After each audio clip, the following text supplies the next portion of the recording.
So well friends, मैं आप सभी से सिंपल सी चीज़ पूछना चाहूँगा। आप में से जितने भी लोग इस वीडियो को देख रहे हो, पैसा, वेल्थ, पोजीशन, अथॉरिटी या फिर अपनी लाइफ में ग्रो करना, बहुत अमीर बनना, आप सबसे मेरा सवाल है, आप ये सारी चीज़ें चाहते हैं या फिर नहीं चाहते? आपसे क्या किसी से भी कोई अगर ये जाकर पूछेगा कि क्या आप अमीर बनना चाहेंगे, क्या आप एक अथॉरिटेटिव बनना चाहेंगे, क्या आप एक ऐसे इंसान बनना चाहेंगे जिसके पास बहुत सारा पैसा हो, बहुत सारी अथॉरिटी हो, नाम हो, शोहरत हो, पोजीशन हो, एक समाज के अंदर अपना एक दर्जा हो? किसी से भी पूछोगे, आप मुझसे पूछोगे, मैं भी बोलूँगा ये सारी चीज़ें मुझे चाहिए, और आप भी बोलोगे कि ये सारी चीज़ें मुझे भी चाहिए। हर इंसान इस दुनिया में ये सारी चीज़ें अचीव करना चाहता है, लेकिन सबसे इम्पॉर्टेंट चीज़ आती है कि ये चीज़ें पाई कैसे जाती है। आपको क्या लगता है कि मैंने ये चीज़ें अचीव कर ली? नहीं, अभी मैं भी इन सारी चीज़ों की तलाश में हूँ, और इसीलिए कहीं ना कहीं किसी ने मुझे रिकमेंड किया कि आप बुक्स पढ़िए। ये जो आप मेरे हाथ में किताब देख रहे हो, थिंक एंड ग्रो रिच, ये किताब अभी मैंने नहीं पढ़ी है, मैं इसको स्टार्ट करने जा रहा हूँ। इससे पहले हमने बहुत सारी किताबें कवर करी हैं। हमने rich dad poor dad cover करी, साइकोलॉजी ऑफ मनी कवर करी, जो कि एक बहुत इंपॉर्टेंट किताब थी। तो अब हम इन सारे सवालों के जवाब, इन सारी चीज़ों को इस किताब के अंदर ढूंढने जा रहे हैं, क्योंकि कहीं ना कहीं जहाँ तक मैंने फीडबैक पाया कि इस किताब के अंदर ये सारी चीज़ें हमें जानने को मिलेंगी। जी हाँ माय डियर फ्रेंड, ये book think and grow rich जो कि लिखी है नेपोलियन हिल ने, वो एक अमेरिकन बेस्ट ऑथर है।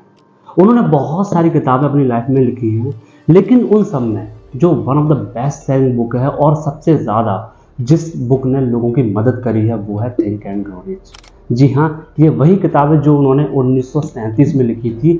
100 साल, ऑलमोस्ट 100 साल हो चुके हैं इस किताब को, लेकिन आज भी ये किताब लोगों की बहुत मदद कर रही है। इस किताब के अंदर जो इस किताब का मेन पर्पस क्या है, सबसे इंपॉर्टेंट चीज़ आती है कि हम इस किताब को क्यों पढ़ें। अगर मैं 500-600 रुपये देकर इस किताब को परचेज करने जाऊँ, फिर घर पे लाकर अपना रोज का आधा से 1 घंटा दूँ इस किताब को पढ़ने में, क्यों? उसके पीछे एक वैलिड रीज़न होना बहुत ज़रूरी है कि अगर मैं अपना टाइम दे रहा हूँ, अपना पैसा खर्च कर रहा हूँ, तो उसका मुझे आउटपुट क्या मिलेगा, यानी कि इस किताब का मेन पर्पस क्या है, वो हमारे लिए जानना बहुत ज़रूरी है। सी, सबसे पहले हमने rich dad poor dad cover करी थी। जो रिच डैड पुअर डैड किताब थी, वो किताब हमें बताती थी technical skills of financial education, जिसमें हमने फाइनेंशियल स्टेटमेंट, बैलेंस शीट, ठीक है, profit and loss statement, investment, इन सारी चीज़ों के बारे में चर्चा करी थी। ये सारी चीज़ें होती हैं आपकी technical skills of financial education. दूसरी किताब जो हमने कवर करी माय डियर फ्रेंड, वो थी psychology of money. Psychology of money जो किताब है, वो हमें psychological skills of financial education के बारे में सिखाती है, यानी कि जो साइकोलॉजी होती है पैसे के पीछे, कि पैसे के बारे में कैसे सोचा जाता है, पैसे की लैंग्वेज क्या होती है, हैप्पीनेस कैसे अचीव करी जाए वेल्थ के साथ में, अपनी लाइफ को बैलेंस कैसे रखा जाए, अपने रिलेशनशिप्स को कैसे स्ट्रॉन्ग किया जाए, ये सारी चीज़ें हमने सीखी थी साइकोलॉजी ऑफ मनी में। लेकिन इन दोनों ही चीज़ों को अचीव करने के लिए, साइकोलॉजिकल एस्पेक्ट्स ऑफ मनी और टेक्निकल स्किल्स ऑफ मनी, इन दोनों को ही अचीव करने के लिए कुछ ड्राइविंग फोर्सेस होती हैं जिनकी बहुत ज़रूरत होती है हमें, वो सिखाती है हमारी think and grow rich book. जी हाँ, इस किताब के अंदर कुछ ऐसे ड्राइविंग फोर्सेस दिए हुए हैं माय डियर फ्रेंड, जिनकी हेल्प से हम पैसे की साइकोलॉजिकल स्किल और पैसे की टेक्निकल स्किल दोनों को ही समझ सकते हैं। आप ऐसे समझिए कि आपको एक जगह पर पहुंचना है, वो जगह है रिच डैड पुअर डैड, यानी कि technical skills of financial education. किस रास्ते से जाना है, वो है आपकी साइकोलॉजी ऑफ मनी, यानी कि साइकोलॉजी ऑफ मनी किताब बताती है। लेकिन किस व्हीकल की हेल्प से जाना है, किस व्हीकल के थ्रू जाना है, वो सिखाती है आपकी थिंक एंड ग्रो रिच। बहुत इंपॉर्टेंट किताब है, बहुत महत्वपूर्ण किताब है। कौन कौन से हम चैप्टर्स कवर करने जा रहे हैं, उनको मैं एक बार आपको पढ़कर बताता हूँ कि इसमें हम कौन कौन से ऐसे ड्राइविंग फोर्सेस हैं जो आपको मोटिवेट करते हैं पैसे के बारे में सीखने के लिए, उनको मैं एक बार आपको पढ़कर बताता हूँ। जैसे आपकी desire, faith, autosuggestion, specialised knowledge, imagination, organised planning, decision, persistence, power of the mastermind, the mystery of sex transmutation, the subconscious mind, the brain, the sixth sense, how to outfit the 6 ghost of year. ये सारे वो forces हैं जो आपको motivate करते हैं अपनी life में ग्रो करने के लिए और पैसे के बारे में सीखने के लिए। वो सभी हम इस बुक में कवर करने जा रहे हैं। बिलीव मी गाइस, ये जो किताब है ना, थिंक एंड ग्रो रिच, बहुत इंपॉर्टेंट किताब है और इसने कई लोगों की ज़िंदगी बदली है। इसमें स्टार्टिंग में इंट्रोडक्शन में ऑथर नेपोलियन हिल ने एक छोटी सी लाइन लिखी है, उसकी मदद से मैं आपको समझाना चाहूँगा कि ये किताब हमारे लिए कितनी इंपॉर्टेंट है। ऑथर नेपोलियन हिल जी लिखते हैं, I spend 25 years in research analyzing more than 25,000 people because I too wanted to know how wealthy men become that way। मतलब सोचकर देखिए, एक इंसान जिसने अपनी जिंदगी के इम्पोर्टेंट 25 साल 25,000 से ज़्यादा वेल्दी लोगों के बारे में रिसर्च करने पर, एनालाइज करने पर लगाए और उन्हें वहाँ से क्या सीखने को मिला, क्या कौन सी वो सीक्रेट उनसे जानने को मिले, वो सारे के सारे उन्होंने इस 350 पेजेस की किताब में हमें दिए हैं। अब आप ज़रा सोचकर देखिए कि इस किताब को पढ़ना कितना वैल्यूएबल है। यानी कि एक व्यक्ति 25,000 से ज़्यादा अमीर लोगों की सीक्रेट उनकी लाइफ में झांक कर देखता है, 25 साल तक उन पर निगरानी रखता है, उन पर स्टडी करता है, उनके बारे में बहुत पढ़ता है और फिर उसके बाद 350 पेजेस के अंदर आपके सामने वो सीक्रेट रखता है। That's the important of this book. And इसीलिए इस किताब को मैं पूरा कवर करूँगा, चैप्टर वाइज कवर करूँगा।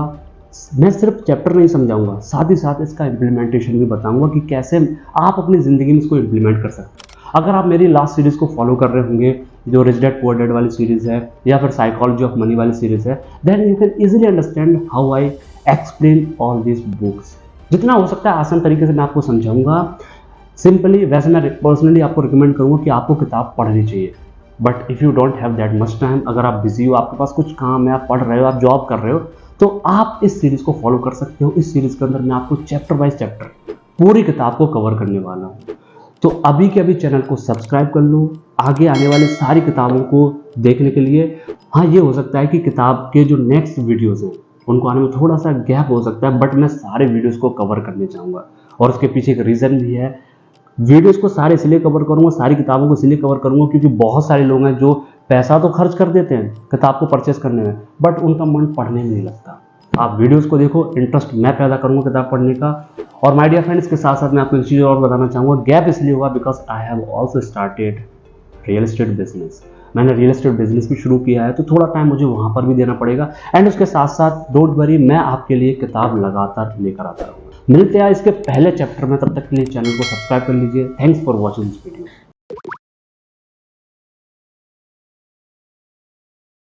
सो वेलकम फ्रेंड्स, आप सभी लोग कैसे हैं? आप सभी देख पा रहे हो आज एक फ्रेश एनवायरनमेंट के साथ हम इस वीडियो की शुरुआत कर रहे हैं। आप पीछे मेरे देख रहे हो वाटर बॉडीज हैं, घूमने आए होते हैं, साथ में सोचा वीडियो भी आपके लिए शूट कर लें। तो आप देख पा रहे हो that is think and grow rich. आज के इस वीडियो में इसका हम फर्स्ट चैप्टर कवर करने जा रहे हैं जिसका नाम है डिजायर। बहुत प्यारा वीडियो होने वाला है, बहुत इंपॉर्टेंट होने वाला है, तो लास्ट तक इस वीडियो को जरूर देखें। तो आइए इस चैप्टर की शुरुआत करते हैं। तो सबसे पहले ये जो वर्ड है डिजायर, इसका मतलब समझते हैं कि डिजायर वर्ड का मतलब क्या होता है। सी आप सभी लोगों ने देखा होगा कि कई लोग ऐसे होते हैं जो भगवान से ये प्रार्थना करते हैं, ये भगवान मेरी एक इच्छा है कि मुझे इतना सारा पैसा मिल जाए, ये भगवान मेरी ये इच्छा है कि मुझे इतनी महंगी गाड़ी मिल जाए, ऐसा घर मिल जाए। तो इच्छाएं तो हम सभी लोग करते हैं और आप देखना इस वर्ल्ड में बहुत सारे लोग हैं जिनकी बहुत बड़ी बड़ी इच्छाएं, पर उनकी वो इच्छाएं पूरी नहीं हो पा रही। क्यों? क्योंकि वो सिर्फ विश कर रहे हैं। इसको विश बोला जाता है, इसको इच्छा बोला जाता है। 99% लोग जो हैं वो विश के पीछे दौड़ रहे हैं, लेकिन डिज़ायर इससे थोड़ा सा डिफरेंट होता है। डिज़ायर का मतलब क्या होता है? इच्छा के साथ एक्शन, यानी कि स्ट्रॉन्ग विश। जब आप किसी चीज़ की इच्छा कर रहे हो, लेकिन आपने सोचा यार मैंने भगवान से ये तो मांग लिया कि मुझे इतनी महंगी गाड़ी चाहिए, मुझे बड़ा घर चाहिए, मुझे एक लग्जरी लाइफ जीनी है, आपने भगवान से मांगा, लेकिन आपने एक थोड़ा सा साथ में इंटरेस्ट जोड़ दिया। आपने कहा यार भगवान से मांग तो लिया, बट क्या भगवान ये मुझे दे पाएंगे, या इसके लिए मुझे कुछ एफर्ट करने पड़ेंगे, कुछ एक्शंस करने पड़ेंगे। तो जब आप विश के साथ एक्शंस को जोड़ देते हो, उसको बोला जाता है डिजायर। तो आई होप कि आपको समझ में आया हो चैप्टर का मतलब क्या है, डिजायर जो है उसके एक्चुअल में सेंस क्या है, उसका एक्चुअल मीनिंग क्या है, वो आपको समझ में आया हो।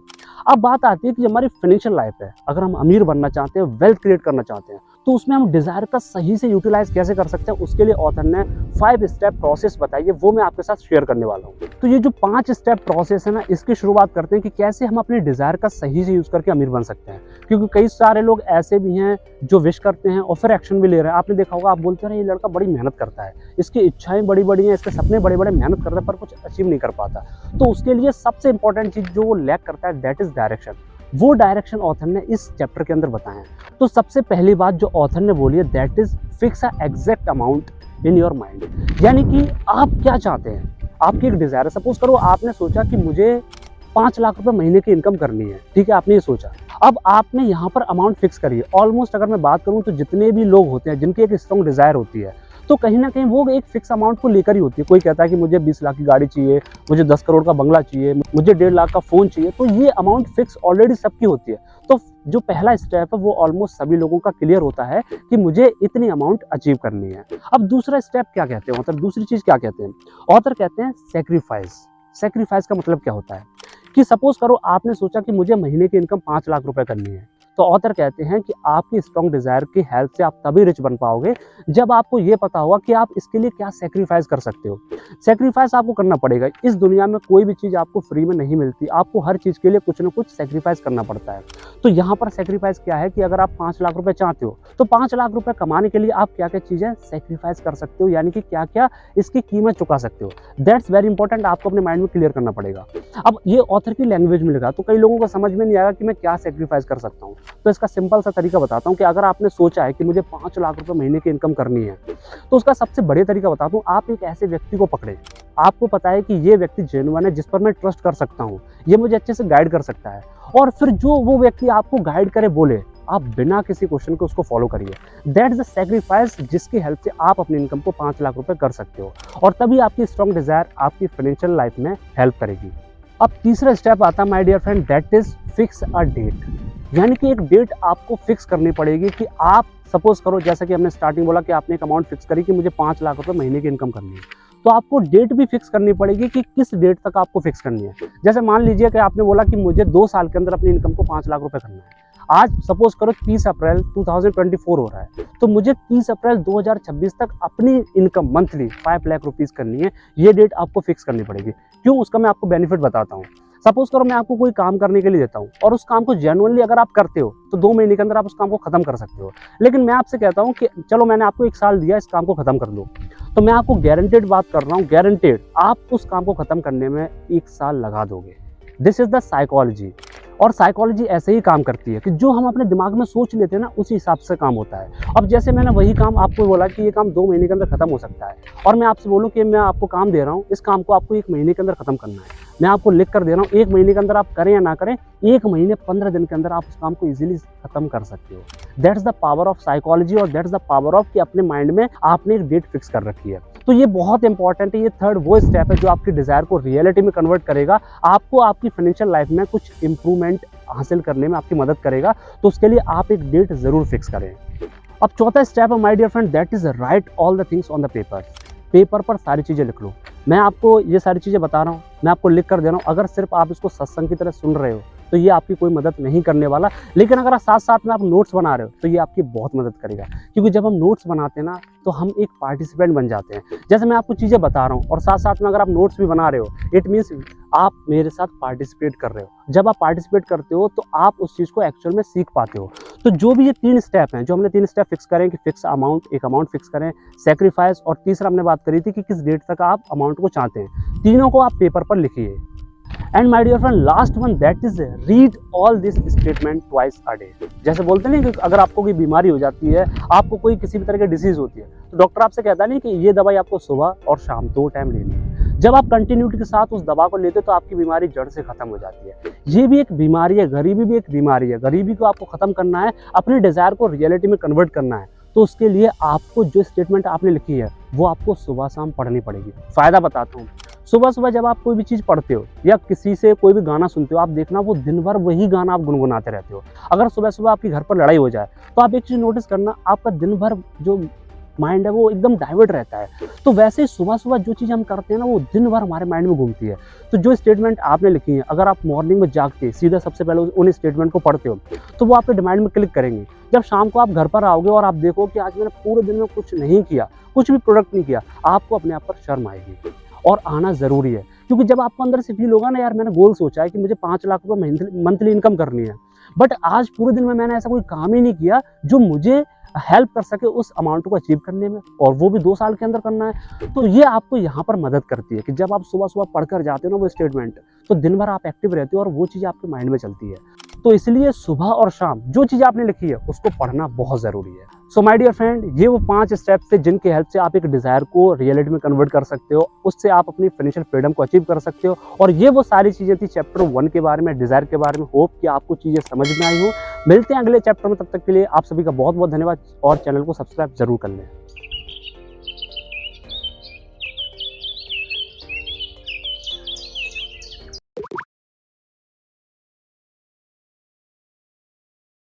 सो माय डियर फ्रेंड, वीडियो को स्टार्ट करते हैं। सबसे पहले इस चैप्टर का जो नाम है फेथ, फेथ का मतलब समझते हैं कि फेथ का मतलब क्या है। तो ऑथर ने एक बहुत प्यारी डेफिनेशन दी है, बहुत प्यारी लाइन लिखी है जो डिफाइन करती है कि फेथ का मतलब क्या है। आइए उसकी मदद से समझते हैं।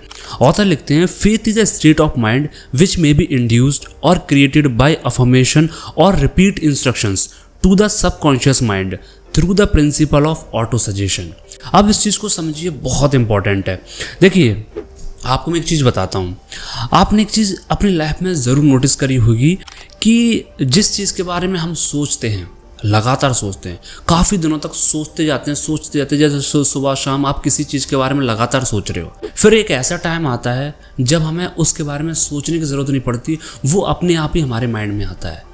इसे बोला जाता है ऑटो सजेशन। अब ये ऑटो सजेशन और क्या है, ये नेक्स्ट चैप्टर है हमारा 3rd चैप्टर, उसमें हम डिटेल में जानेंगे। जैसे मैं आपको एक एग्जांपल बताता हूँ। सुबह सुबह आप स्कूल जाते थे, ठीक है। अब जैसे मैं स्कूल गया, मैं आपको वैसे ही बताऊँगा।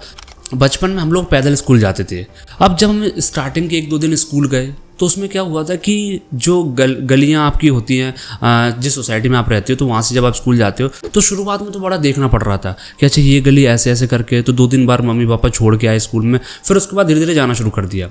जब 1-2 महीने लगातार स्कूल जाते जाते हो गया, फिर एक ऐसा टाइम आया कि हम अपने दोस्तों के साथ गप्पेबाजी कर रहे हैं, मस्तियाँ कर रहे हैं, खूब एक दूसरे को चिढ़ा रहे हैं, गाली दे रहे हैं, सब कुछ कर रहे हैं, और पता नहीं चल रहा कि घर कब पहुँच जा रहे हैं। यानी कि कोई ध्यान नहीं दे रहा कि किस रास्ते से जा रहे हैं, कौन सी गली से जाना, कोई ध्यान नहीं है। बस गप्पेबाजी कर रहे हैं, एक दूसरे को चिढ़ा रहे हैं, गाली गलौज कर रहे हैं, कुछ भी कर रहे हैं, मस्ती करते हुए जा रहे हैं और घर पहुंच जाते हैं। ऐसा क्यों होता है? ऐसा इसलिए होता है कंटिन्यूसली ऑफ रिपीटेशन।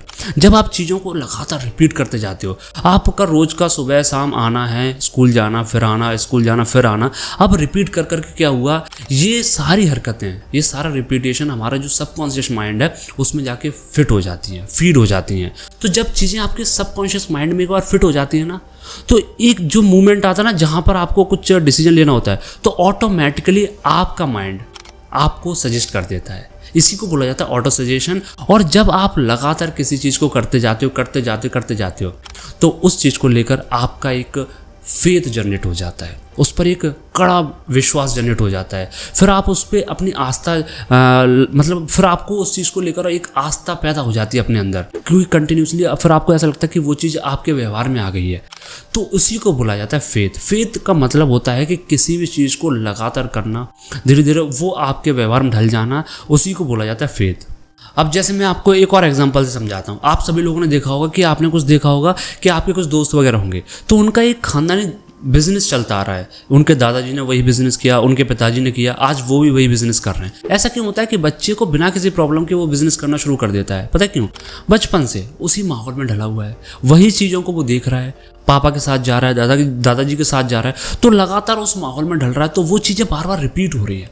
जब लगातार रिपीट होती है तो उसके सबकॉन्शियस माइंड में वो चीज़ बैठ जाती है, फिर उसको मेहनत नहीं करनी पड़ती, सोचना नहीं पड़ता, चीज़ें ऑटोमेटिक होना स्टार्ट हो जाती हैं बिकॉज ऑफ फेथ। उसके अंदर एक फेथ बिल्ड हो जाता है।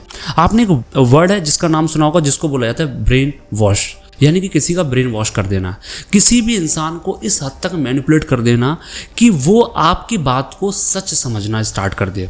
जैसे आपने एक स्टोरी भी सुनी होगी कि एक ऐसी स्टोरी थी जहाँ पर लोगों को एक झूठ था, वो झूठ लोगों के सामने इस तरीके से प्रेजेंट किया गया, उसको इस तरीके से बताया गया, हर दिन रात उनको वही माहौल, वैसी मूवीज़ दिखाना, हर चीज़ उन्हें उसी जो झूठ वो प्रूव करना चाहते थे उसी के इर्द गिर्द घुमा रहे थे। तो एक ऐसा टाइम आया जहाँ पर लोगों को वो झूठ नहीं लग रहा, बल्कि उन्हें उस पर कड़ा विश्वास हो गया था।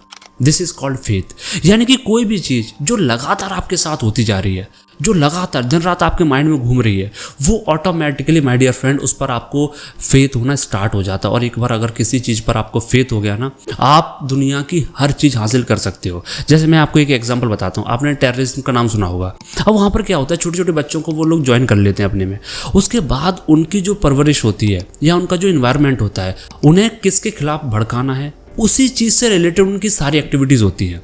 वो किसके साथ खेल रहा है, वो भी वैसे ही बंदे होते हैं जो उस कम्युनिटी के खिलाफ होते हैं। उन्हें कैसी मूवीज़ दिखाई जा रही हैं, उनसे कैसी बातचीत की जा रही है, तो उनको एक ऐसे इन्वायरमेंट में रखा जाता है जिससे उन्हें ऐसा लगना स्टार्ट हो जाता है, उनके अंदर एक ऐसा फेथ जनरेट हो जाता है, उन्हें ऐसा लगता है कि ये पर्टिकुलर कम्युनिटी के हमें खिलाफ ही रहना है। This is called faith.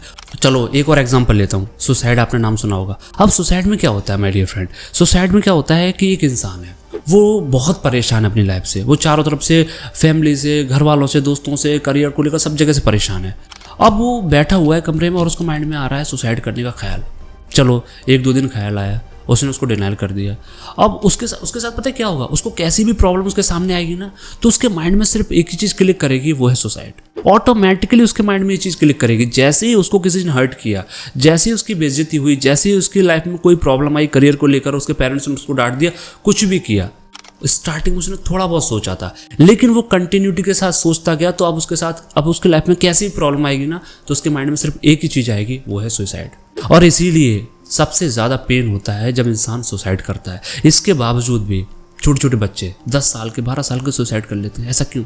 Because of faith. उनका जो एक आस्था है ना, जो फेथ इतना कड़ा जनरेट हो जाता है सुसाइड को लेकर कि वो उस पेन को भूल जाते हैं और सुसाइड कमिट कर लेते हैं। Because of auto suggestion. जब भी प्रॉब्लम आई, माइंड, सबकॉन्शियस माइंड ने तुम्हें इंडिकेट किया सुसाइड। तो ये चीज़ें इतनी पावर होती है फेथ में। जैसे मैं आपको फेथ का एक और एग्जांपल बताता हूँ। अब माय डियर फ्रेंड, यही चीज़ होती है पैसे को लेकर। अब पैसा क्या है, देखो पैसा आपने देखा होगा, जो इंसान पैसे के बारे में बहुत सोचता है, मतलब वो एक तरह से कैपिटलिस्टिक इंसान है, पैसे के बारे में बहुत सोच रहा है। जब इंसान पैसे को लेकर दिन रात सोच रहा है, तो उसके सबकॉन्शियस माइंड में पैसा बैठ जाता है, उसको फिर हर चीज़ में पैसा दिखता है। जो कैपिटलिस्टिक इंसान होता है, जो एक प्रॉपर बिजनेसमैन होता है, वो हर चीज़ में अपॉर्चुनिटी देखता है, उसको हर चीज़ में पैसा दिखता है, क्योंकि वो कहीं भी उसके सामने कैसी भी घटना हो रही हो, उसके माइंड में सिर्फ एक ही चीज़ क्लिक करती है कि कैसे इसको मोनेटाइज किया जाए, कैसे यहाँ से रेवेन्यू जनरेट किया जाए। दैट इज़ द रीज़न उसकी लाइफ में बहुत पैसा होता है, क्योंकि पैसे को लेकर उसके अंदर एक फेथ जनरेट हो जाता है। देखिए, जब तक आपकी लाइफ में जो भी आप चाहते हो उसको लेकर अगर आपके अंदर फेथ नहीं है, तो आप उसको अचीव नहीं कर सकते। जैसे मैं आपको एक प्रैक्टिकल एग्जांपल देता हूँ। मैं रियल एस्टेट में काम कर रहा हूँ, हमारा एक रियल एस्टेट बिजनेस है। अब रियल एस्टेट के अंदर क्या होता है, सोशल मीडिया से हम लोग लीड जनरेट करते हैं, ठीक है, कोल्ड कॉलिंग चलती है, हर तरह से हम लोग लीड जनरेट करते हैं। लेकिन इसके अलावा भी कुछ और तरीके होते हैं जिससे फास्ट सेलिंग होती है। वो क्या है, एक्टिविटीज़ करना, साइड एक्टिविटीज़ होती हैं। जो बड़े बड़े मॉल्स होते हैं जहाँ पर बहुत अमीर लोग आते हैं, पैसे वाले लोग आते हैं, वहाँ पर एक्टिविटीज़ करना, उनसे बातचीत करना, अपने प्रोडक्ट को पिच करना, अब वो भी एक तरीका होता है। अब जैसे मान के चलिए कि मैं हूँ, मेरे साथ 3-4 लोग और हैं, हम 5 लोग हैं जो एक एक्टिविटी करने गए हैं। हम लोगों को एक पर्टिकुलर प्रोजेक्ट बेचना है, सेल करना है, अब वो जाकर हमें पिच करना है लोगों को। तो हम एक बहुत बड़े मॉल के यहाँ पर खड़े हुए हैं, अपना जो भी चीज़ें होती हैं उनको लेकर और एक्टिविटी कर रहे हैं। तो वहाँ पर कई सारे लोग हैं, कोई मर्सिडीज से आ रहा है, कोई BMW से आ रहा है, बहुत पैसे वाले लोग आ रहे हैं। अब होगा क्या माय डियर फ्रेंड, सामने दिख रहा है आपको कि मर्सिडीज से उतरा हुआ बंदा है, हम 4 लोग खड़े हुए हैं। अब हम 4 में से उस बंदे से बात करने कौन जाएगा पता है? वो जाएगा जिसके अंदर अपने बिजनेस को लेकर फेथ होगा। वाई? बिकॉज जब हमारे अंदर फेथ होता है ना, तो हम लिमिटलेस बन जाते हैं। लिमिटलेस समझते हो ना, हम अपने माइंड में लिमिट्स क्रिएट करना बंद कर देते हैं। आपकी सक्सेस क्यों रुक जाती है पता है? आपकी सक्सेस तब रुकती है जब आप अपने माइंड में लिमिट्स क्रिएट करना शुरू कर देते हो। आप एफर्ट्स जजमेंट के साथ करना शुरू कर देते हो। जिस इंसान के अंदर फेथ होता है ना अपने काम को लेकर, वो इंसान कभी भी अपने माइंड में लिमिट्स क्रिएट नहीं करता। अब जैसे जिसके अंदर हम 4 लोग खड़े हुए हैं, अब हमारे 4 में से मान के चलिए मेरे अंदर फेथ नहीं है। अब मैं क्या सोचूंगा कि यार मैं उस बंदे से अगर बात करूंगा तो क्या पता वो बंदा मुझे डांट भी सकता है, मुझे गाली भी दे सकता है, ठीक है, मतलब बुरा। किसी भी आप अननोन रैंडम व्यक्ति को जाकर किसी प्रोडक्ट के बारे में पिच करोगे तो वहाँ चांसेस हैं वो आपसे गलत तरीके से भी बात कर सकता है, गाली गलौच भी कर सकता है, ठीक है। तो बहुत सारी चीज़ें हैं, हर कोई ऐसा नहीं करता, बट चांसेस हैं। तो अगर मेरे अंदर मेरे बिजनेस को लेकर फेथ नहीं होगा तो मैं उससे जाकर बात नहीं करूंगा। लेकिन जिस व्यक्ति को फेथ होगा अपने बिजनेस को लेकर, वो इन सारी चीज़ों के बारे में सोचेगा नहीं। वाई? बिकॉज उसके माइंड से लिमिट्स खत्म हो चुकी हैं, उसके अंदर फेथ है। उसने अपने सबकॉन्शियस माइंड में इस चीज़ को बिठा रखा है कि जो भी इंसान दिखे पैसे वाला, उससे रिलेशन बनाओ। क्यों? क्योंकि जिस प्रोडक्ट को आप सेल कर रहे हो ना, वो प्रोडक्ट वही इंसान खरीद सकता है।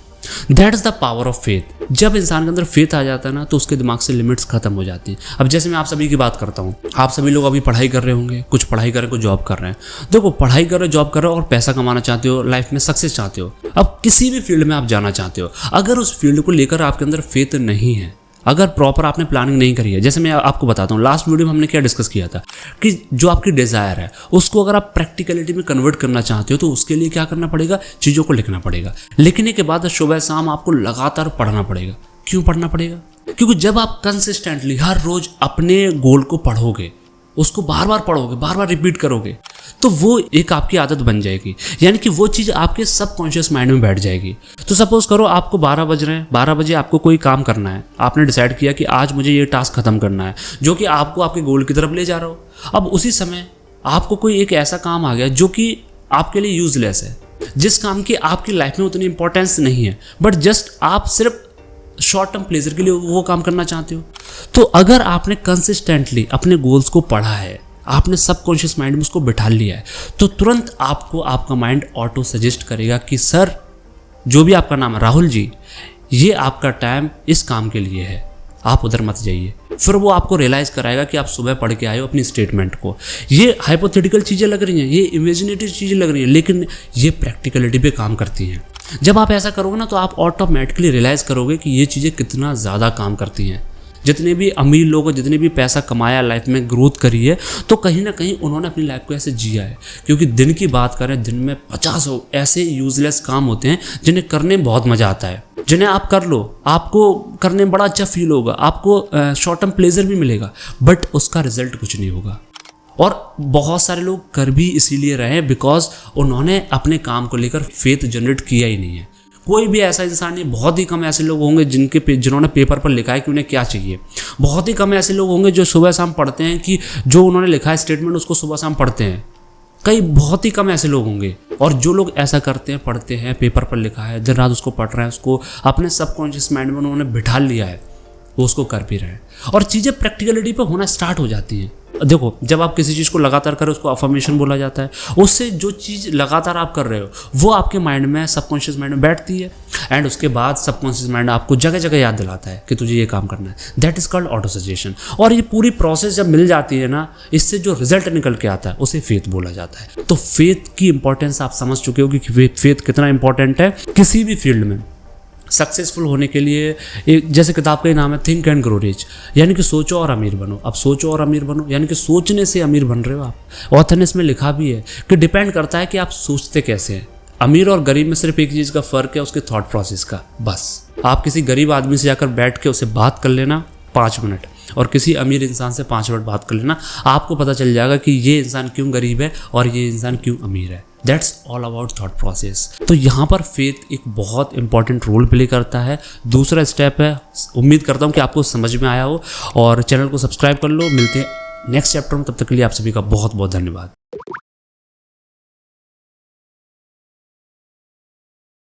सो वेलकम फ्रेंड्स, कैसे हैं आप सभी लोग? आप सभी का फिर से स्वागत है हमारे से यूट्यूब चैनल में। आज के इस वीडियो में आप देख पा रहे हो that is think and grow rich. इस किताब का चैप्टर नंबर 3 हम कवर करने जा रहे हैं, जिसका नाम है ऑटो सजेशन। बहुत इंपॉर्टेंट चैप्टर है और आज के इस वीडियो से आप बहुत कुछ लेकर जाने वाले हो। स्पेशली जब बात फाइनेंशियल वर्ल्ड की आती है, ये किताब उसमें माहिर मानी जाती है, इसलिए मैं इनको कवर कर रहा हूँ। आज इसके 3rd चैप्टर के बारे में बात करते हैं। आइए वीडियो की करते हैं शुरुआत।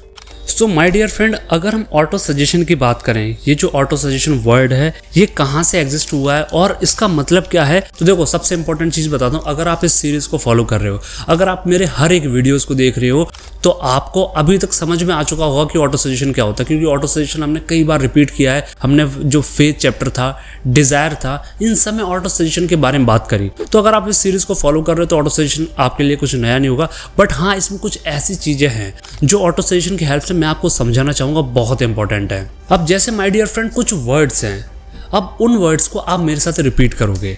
अभी आपकी क्या मेंटल हेल्थ है, किस तरह की आपकी लाइफ चल रही है, डजेंट मैटर। जो वर्ड्स मैं रिपीट कर रहा हूँ आपको वो सारे के सारे वर्ड्स रिपीट करने मेरे साथ में। जैसे I love my body, I am super successful, I am unique and smart, I have great focus, I am feeling good, my life is amazing, my family is loving, I am so confident. अब आप ज़रा सोच कर देखिए, ये जो words मैंने आपके साथ बोले, इनको आपने अगर मेरे साथ रिपीट किया होगा और जेन्युइनली फीलिंग्स के साथ रिपीट किया होगा, तो इससे पहले आपकी जैसी भी मेंटल हेल्थ थी, जैसी भी आपकी लाइफ चल रही थी, उसमें आपको ज़रूर कुछ ना कुछ चेंजेस देखने को मिले होंगे।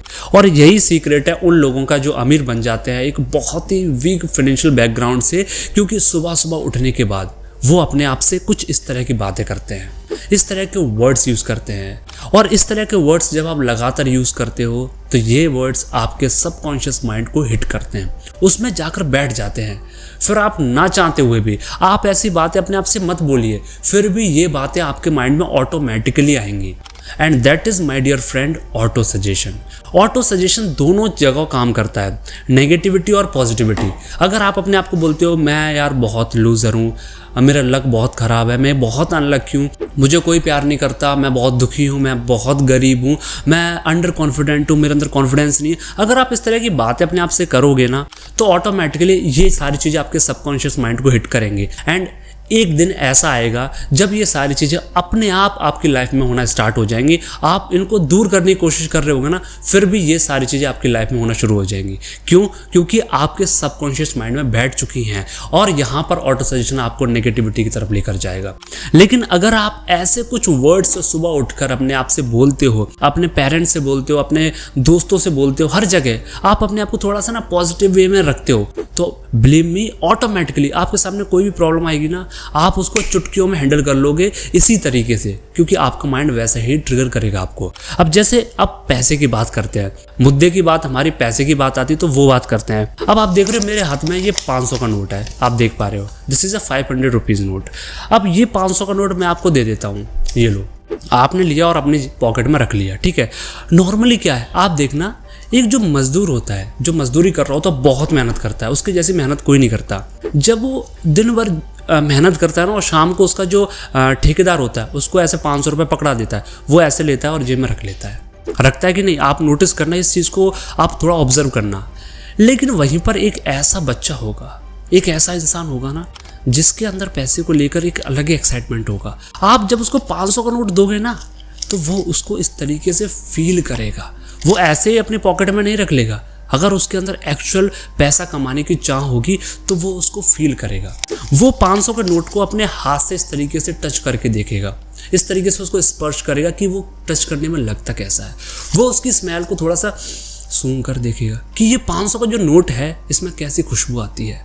वो उसकी जो जिस तरीके से उस पर डिज़ाइनिंग की गई है उसको अपनी आंखों से इस तरीके से ऑब्जर्व करेगा, एक एक डिज़ाइनिंग को, कि ये जो 500 का नोट है जिसके पीछे दुनिया पागल है, इस पैसे के पीछे, ये पैसा देखने में लगता कैसा है।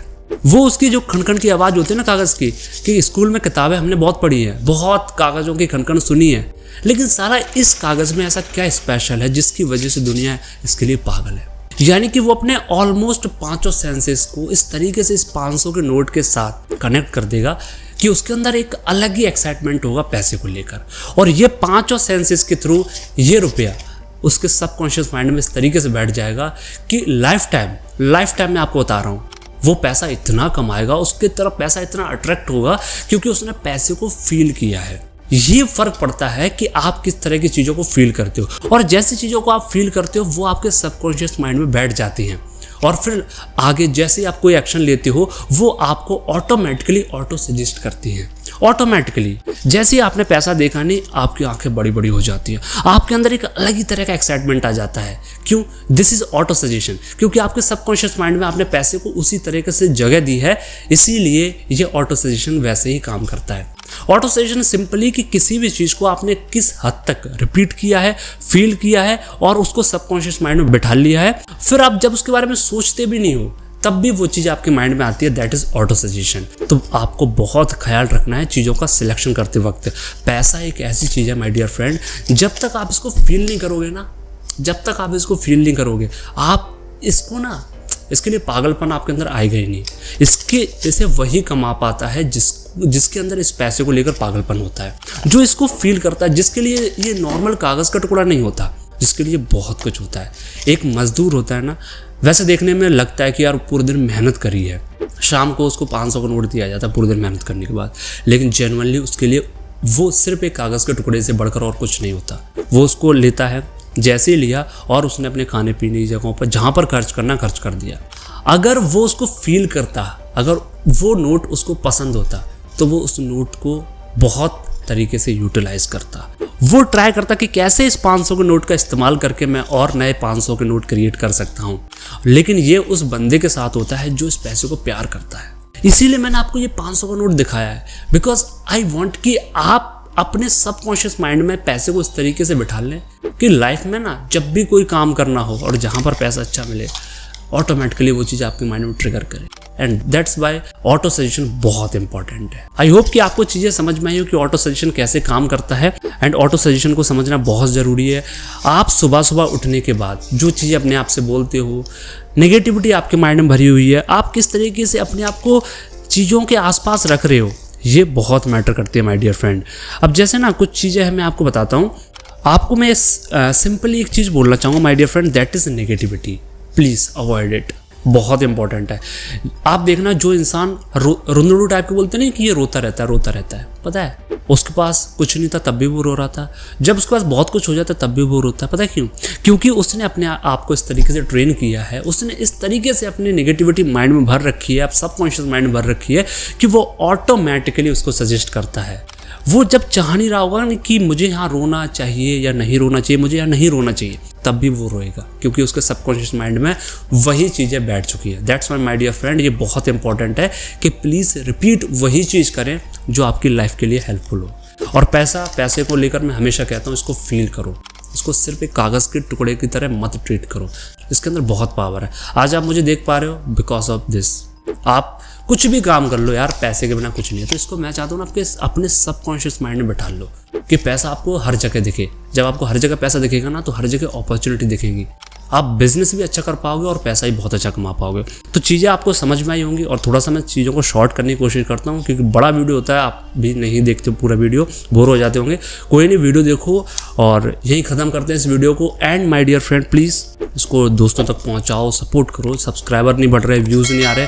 और मैं जहाँ तक मानता हूँ, मुझे ऐसा लगता है, दिस इज़ माई कमिटमेंट, कि जो चीज़ मैं आपको प्रोवाइड कर रहा हूँ, आई डोंट थिंक कि पूरे इंडिया में आपको इस तरह की चीज़ें कोई प्रोवाइड कर रहा हो जब भी बुक्स की बात आती है, क्योंकि मैं उसे पढ़ता हूँ, उसे फील करता हूँ। आपको क्या लगता है कि मेरे पास बुक है, मेरे पास रखी हुई है किताब, बट मैं किताब से चीज़ें नहीं देख रहा और आपके सामने एक एक लाइन पढ़कर नहीं बता रहा? वाई? बिकॉज किताब को मैंने फील किया है। तो फील करना स्टार्ट करो। एंड मिलते हैं अगले वीडियो में, तब तक से आप सभी का बहुत बहुत धन्यवाद।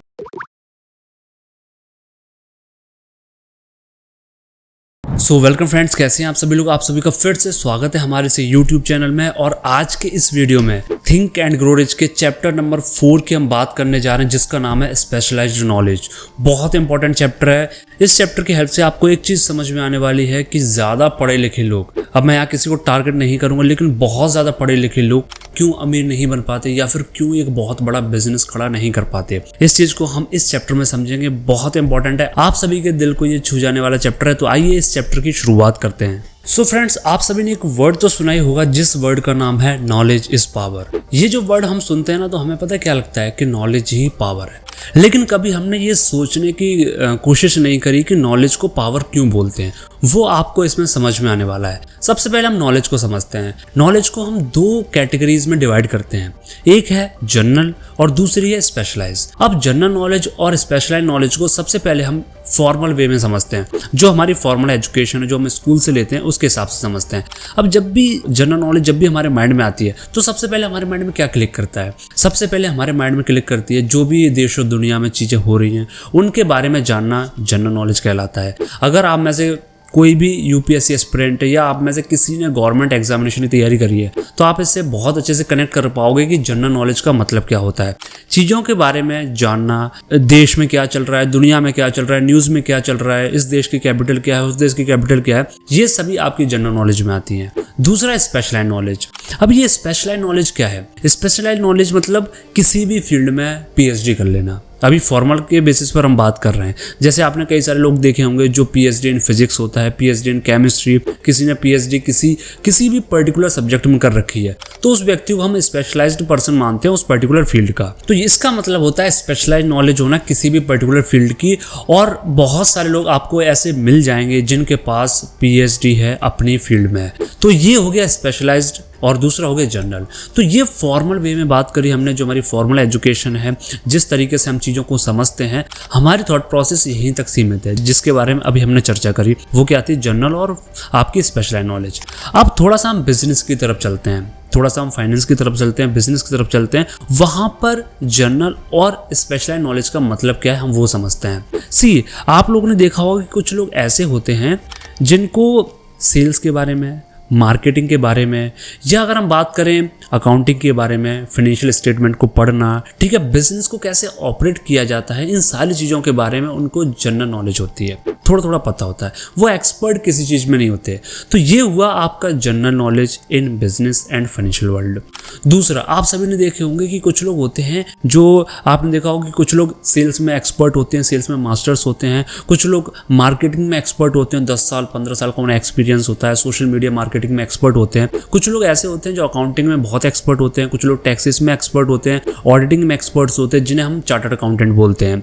तो चार्टर्ड अकाउंटेंट क्या होते हैं? वो अपनी पर्टिकुलर फील्ड के एक्सपर्ट होते हैं। कोई ऑडिटिंग में एक्सपर्ट होता है, कोई टैक्सेस में एक्सपर्ट होता है। तो ये स्पेशलाइज पर्सन हो गए। तो यहाँ पर भी हम जो है जनरल और स्पेशलाइज्ड नॉलेज को 2 पार्ट्स में डिवाइड कर देते हैं। अब यहाँ पर ऑथर किस चीज की बात कर रहे हैं वो समझिए। ऑथर के हिसाब से स्पेशलाइज नॉलेज क्या है और जनरल नॉलेज क्या है। सी, एक चीज आप समझिए, पैसे की जब बात आती है, जब भी फाइनेंशियल्स की बात आती है, तो आप फॉर्मल एजुकेशन में किस लेवल की आपको एजुकेशन है ये मैटर नहीं करता, और बिजनेस के अंदर भी आप किस लेवल की बिजनेस की एजुकेशन रखते हो ये भी मैटर नहीं करता।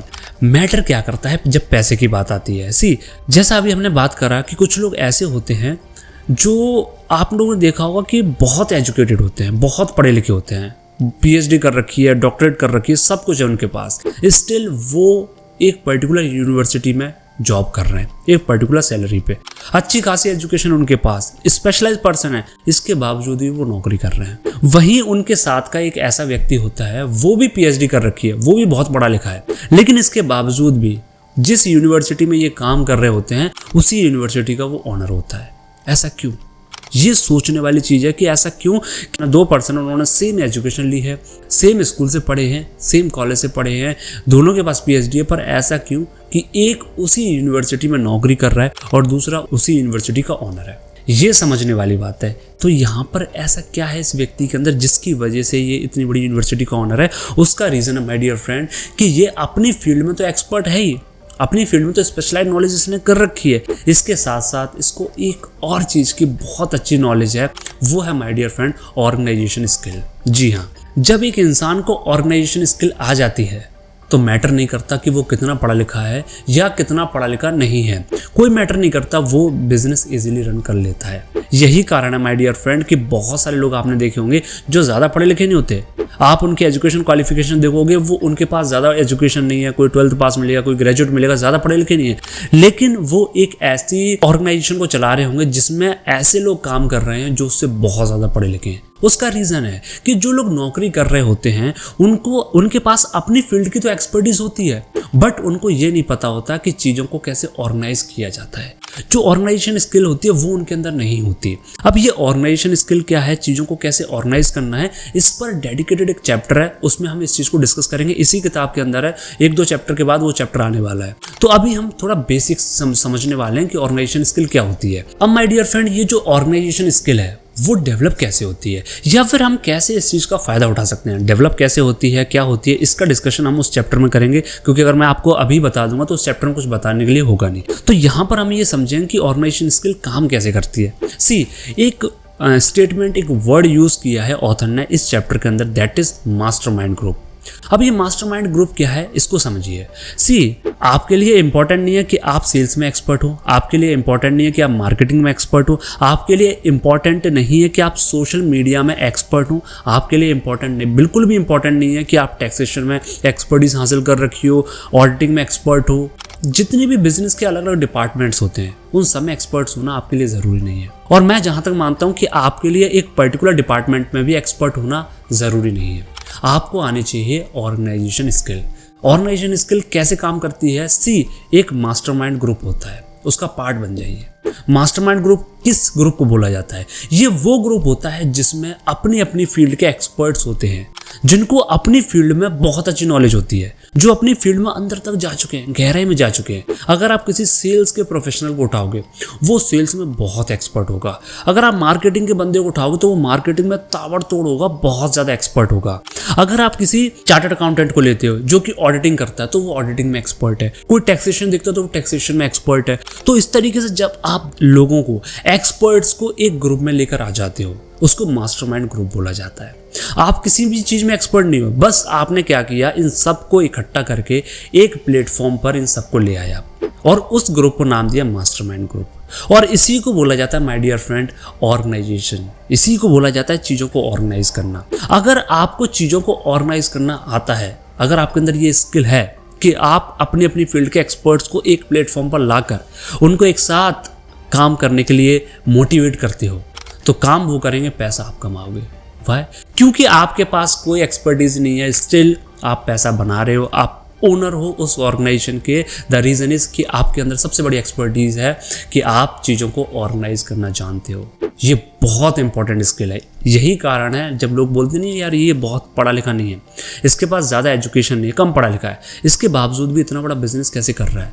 वो इसी बलबूते पे कर रहा है कि उसने किसी भी फील्ड में एक्सपर्टीज हासिल नहीं करी है। उसने अगर किसी फील्ड में अपने आप को स्पेशलाइज बनाया है, अपने आप को एक्सपर्ट बनाया है, तो वो है ऑर्गेनाइजेशन स्किल में, कि कैसे चीज़ों को ऑर्गेनाइज किया जाता है। तो यही स्किल आपको सीखनी है और ये बहुत इंपॉर्टेंट स्किल है। यहाँ पर स्पेशलाइज नॉलेज का मतलब ये बिल्कुल भी नहीं है कि आप एक पर्टिकुलर फील्ड में एक्सपर्ट बन जाइए, स्पेशलाइज्ड नॉलेज ले लीजिए, उससे आपका काम बन जाएगा। जब भी फाइनेंशियल्स की बात आती है, यहाँ पर आपको एक मास्टरमाइंड ग्रुप क्रिएट करना है जहाँ पर अपनी अपनी फील्ड के एक्सपर्ट हो, उन सबको आपको एक डायरेक्शन देना है कि कैसे आपको आगे बढ़ना है, एंड आप एक ऑर्गेनाइजेशन क्रिएट कर लोगे। और यही कारण है कि एक जो यूनिवर्सिटी होती है उसका जो ओनर होता है, मैटर नहीं करता कि वो कितना पढ़ा लिखा है, बिल्कुल मैटर नहीं करता। कई यूनिवर्सिटीज हैं जिनके जो चांसलर हैं, फाउंडर, ओनर हैं, वो पीएचडी कर रखे, बहुत पढ़े लिखे हैं, और कई ऐसी यूनिवर्सिटीज हैं जिनके नहीं है पढ़े लिखे उतने, स्टिल वो ओनर है। द रीजन इज कि उनके अंदर ऑर्गेनाइजेशन स्किल है।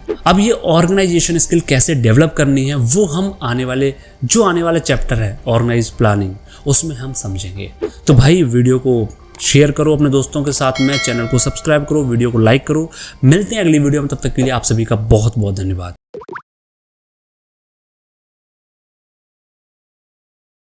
सो वेल फ्रेंड्स, कैसे हैं आप सभी लोग। आज के इस वीडियो में हम बात करने वाले हैं चैप्टर 5 के बारे में, think and grow rich book के, जिसका नाम है इमेजिनेशन, और बहुत इंपॉर्टेंट चैप्टर है। आज इस वीडियो में ये जो इमेजिनेशन वर्ड है ना, बहुत सुना होगा आप सभी ने, इमेजिन करो, स्कूल में सुना होगा, कॉलेज में सुना होगा, बट एक्चुअल में इमेजिनेशन का मतलब क्या होता है वो आपको इस वीडियो में जानने को मिलेगा। जो डेफिनेशन, जो मीनिंग इमेजिनेशन का आपको इस वीडियो में जानने को मिलेगा इस किताब के थ्रू। अगर ये सेम डेफिनेशन आपने कहीं भी किसी भी व्यक्ति के थ्रू सुनी है, समझ लीजिए कि उसने इस किताब से पढ़ा है। इस तरीके से इमेजिनेशन को समझाया गया है।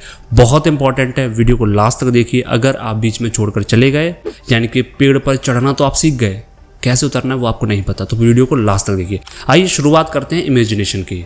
सबसे पहले माय डियर फ्रेंड, ये जो इमेजिनेशन वर्ड है इसका मतलब समझते हैं। आप सभी ने एक वर्ड तो सुना ही होगा जिसका नाम है या जिसको बोला जाता है वर्कशॉप।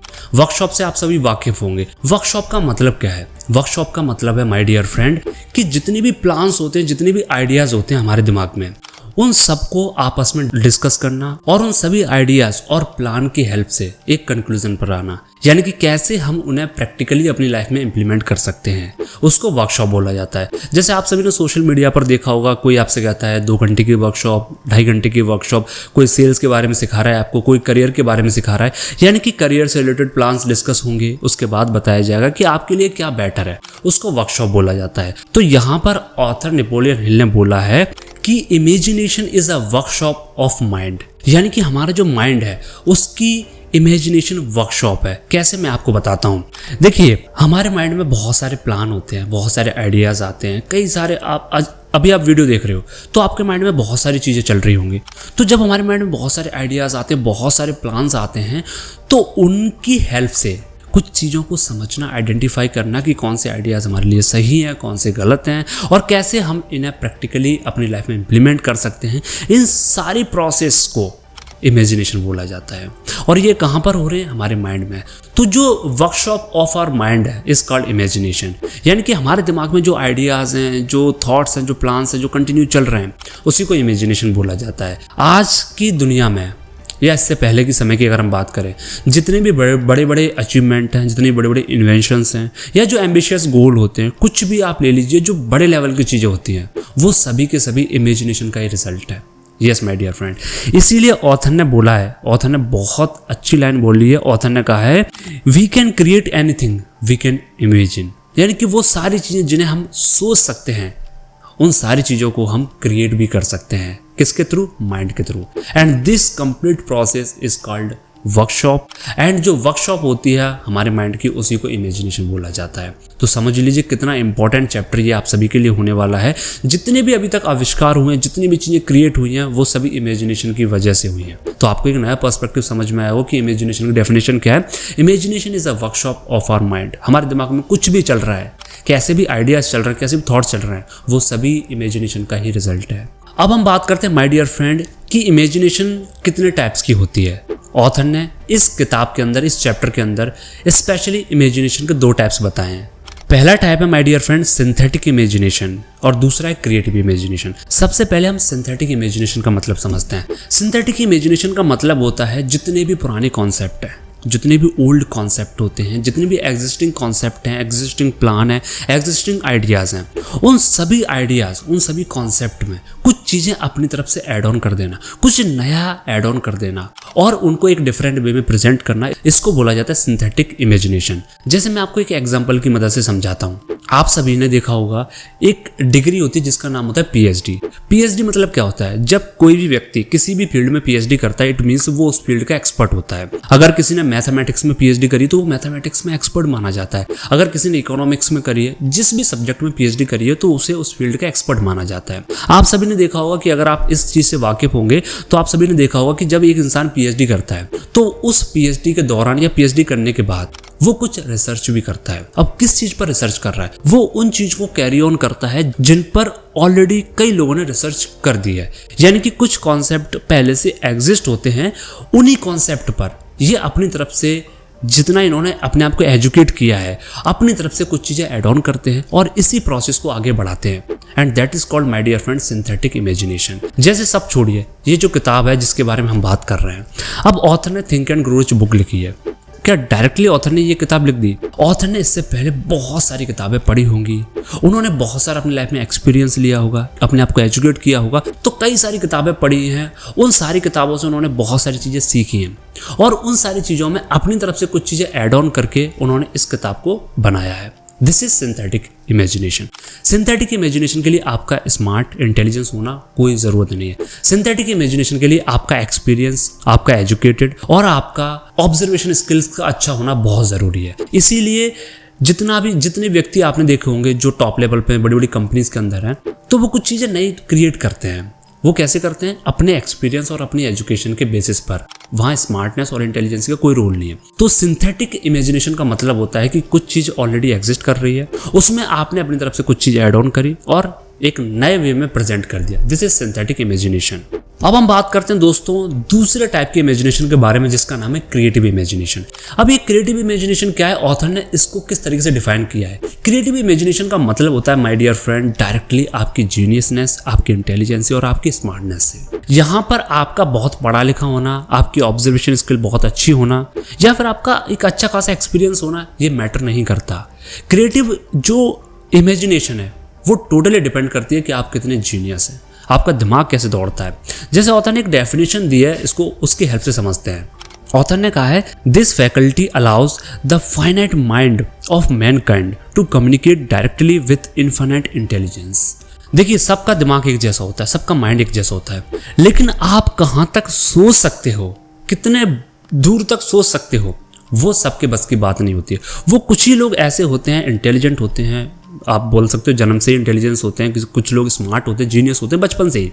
वो कुछ ऐसी चीज़ों के बारे में सोचना स्टार्ट कर देते हैं जो कि लोगों के लिए एक तरह से इनफाइनाइट होती है। लोग उसके बारे में एक तरह से सोच भी नहीं सकते, उन्होंने वो चीज़ सोच ली और उसी का परिणाम है आज आप देख रहे हो जितने भी एक्सपेरिमेंट है, जितने भी इन्वेंशन है बड़े बड़े, अल्बर्ट आइंस्टाइन की बात कर लो, थॉमस अल्वा एडिसन की बात कर लो, जितने भी बड़े बड़े साइंटिस्ट हैं वो सभी के सभी क्रिएटिव इमेजिनेशन की बदौलत ही आज जाने जाते हैं।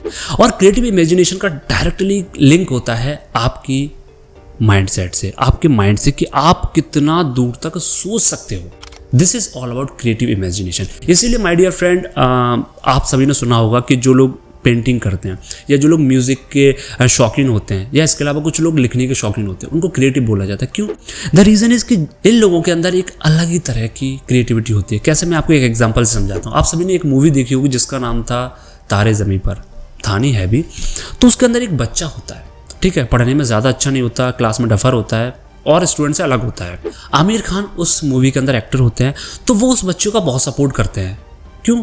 क्योंकि वो उस बच्चे की क्रिएटिविटी को समझ जाते हैं। जब वही बच्चा एक चीज़ को ड्रॉ करता है, पेंटिंग बनाता है एक पेपर पर, तो वो सबके सामने उसको रखता है, तो लोग समझ ही नहीं पाते। इसीलिए लोग नहीं समझ पा रहे, क्योंकि वो इन्फाइनाइट इंटेलिजेंसी उसकी लोगों की समझ में नहीं आ रही, लोगों की समझ से बाहर है। अगर आपकी इंटेलिजेंस लोगों की समझ से बाहर है, इट मीन्स आपने बहुत बड़े दूर की सोचा है। तो वो जो पेंटिंग उसने बनाई थी वो किसी की समझ में नहीं आई, लेकिन वो आमिर खान के समझ में आ चुकी थी, क्योंकि उसने एक डिफरेंट चीज़ ही क्रिएट कर दी जिसका कोई लेना देना नहीं था पास्ट चीज़ों से। That is creative imagination. Creative imagination मतलब आप एक ऐसी चीज़ लेकर आ जाएं, आप एक ऐसा आइडिया लेकर आ जाएं, आप एक ऐसा प्लान लेकर आ जाएं जो करंट सिचुएशन से बिल्कुल भी रिलेट नहीं करता हो। आज क्या चल रहा है, क्या उसमें एड ऑन किया जा सकता है, इसके अलावा क्या नई चीज़ लेकर आई जा सकती है, दैट इज क्रिएटिव इमेजिनेशन। और क्रिएटिव ऐसा ज़रूरी नहीं है कि आप क्रिएटिव इमेजिनेशन आपके अंदर हो तभी आप सक्सेसफुल हो, ऐसा भी ज़रूरी नहीं है कि आपके अंदर सिंथेटिक इमेजिनेशन है तभी आप सक्सेसफुल हो।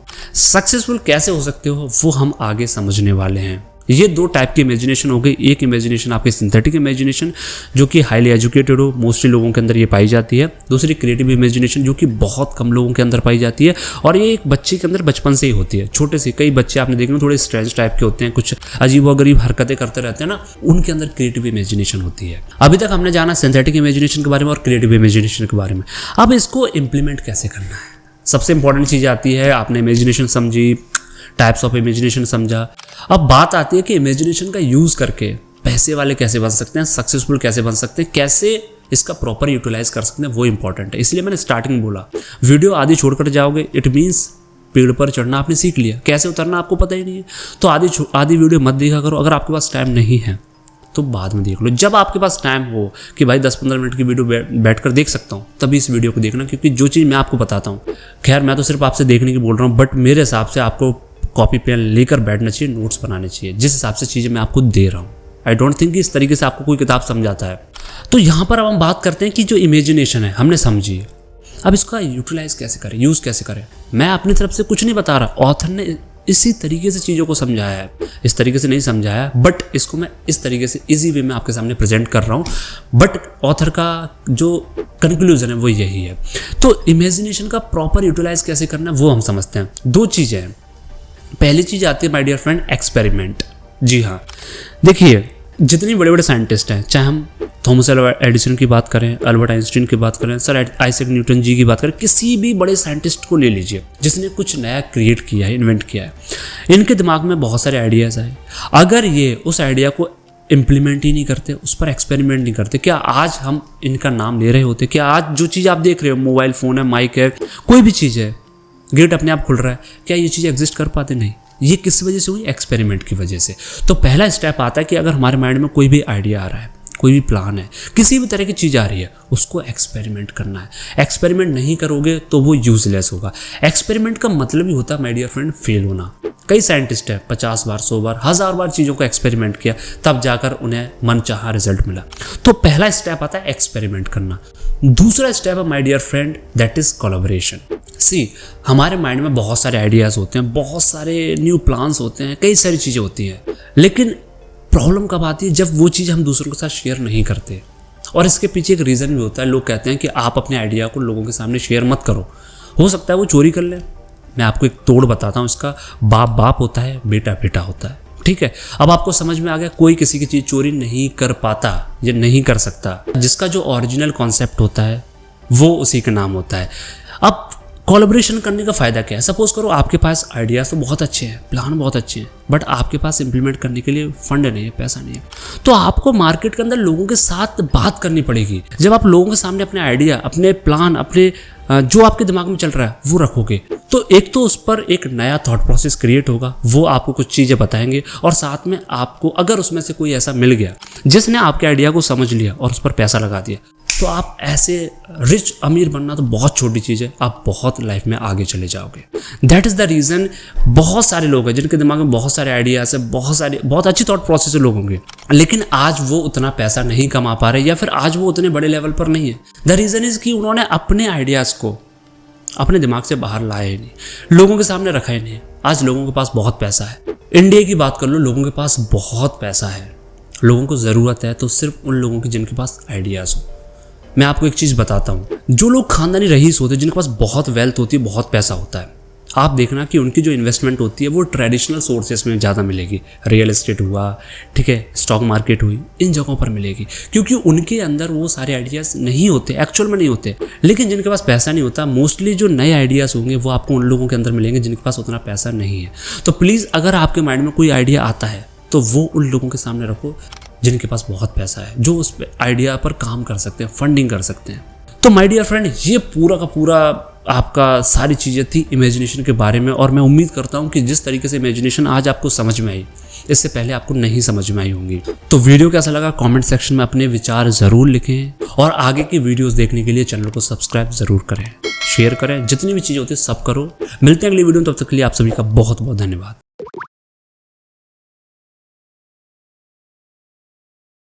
सो वेल फ्रेंड्स, आप सभी लोगों ने बहुत सारे ऐसे लोग देखे होंगे जिनके पास ना तो उतनी ज़्यादा एजुकेशन होती है, ना ही अच्छी खासी, जैसे बोलते नहीं, जनरेशन टू जनरेशन जो वेल्दी फैमिलीज होती हैं वैसे परिवार में से भी नहीं होते।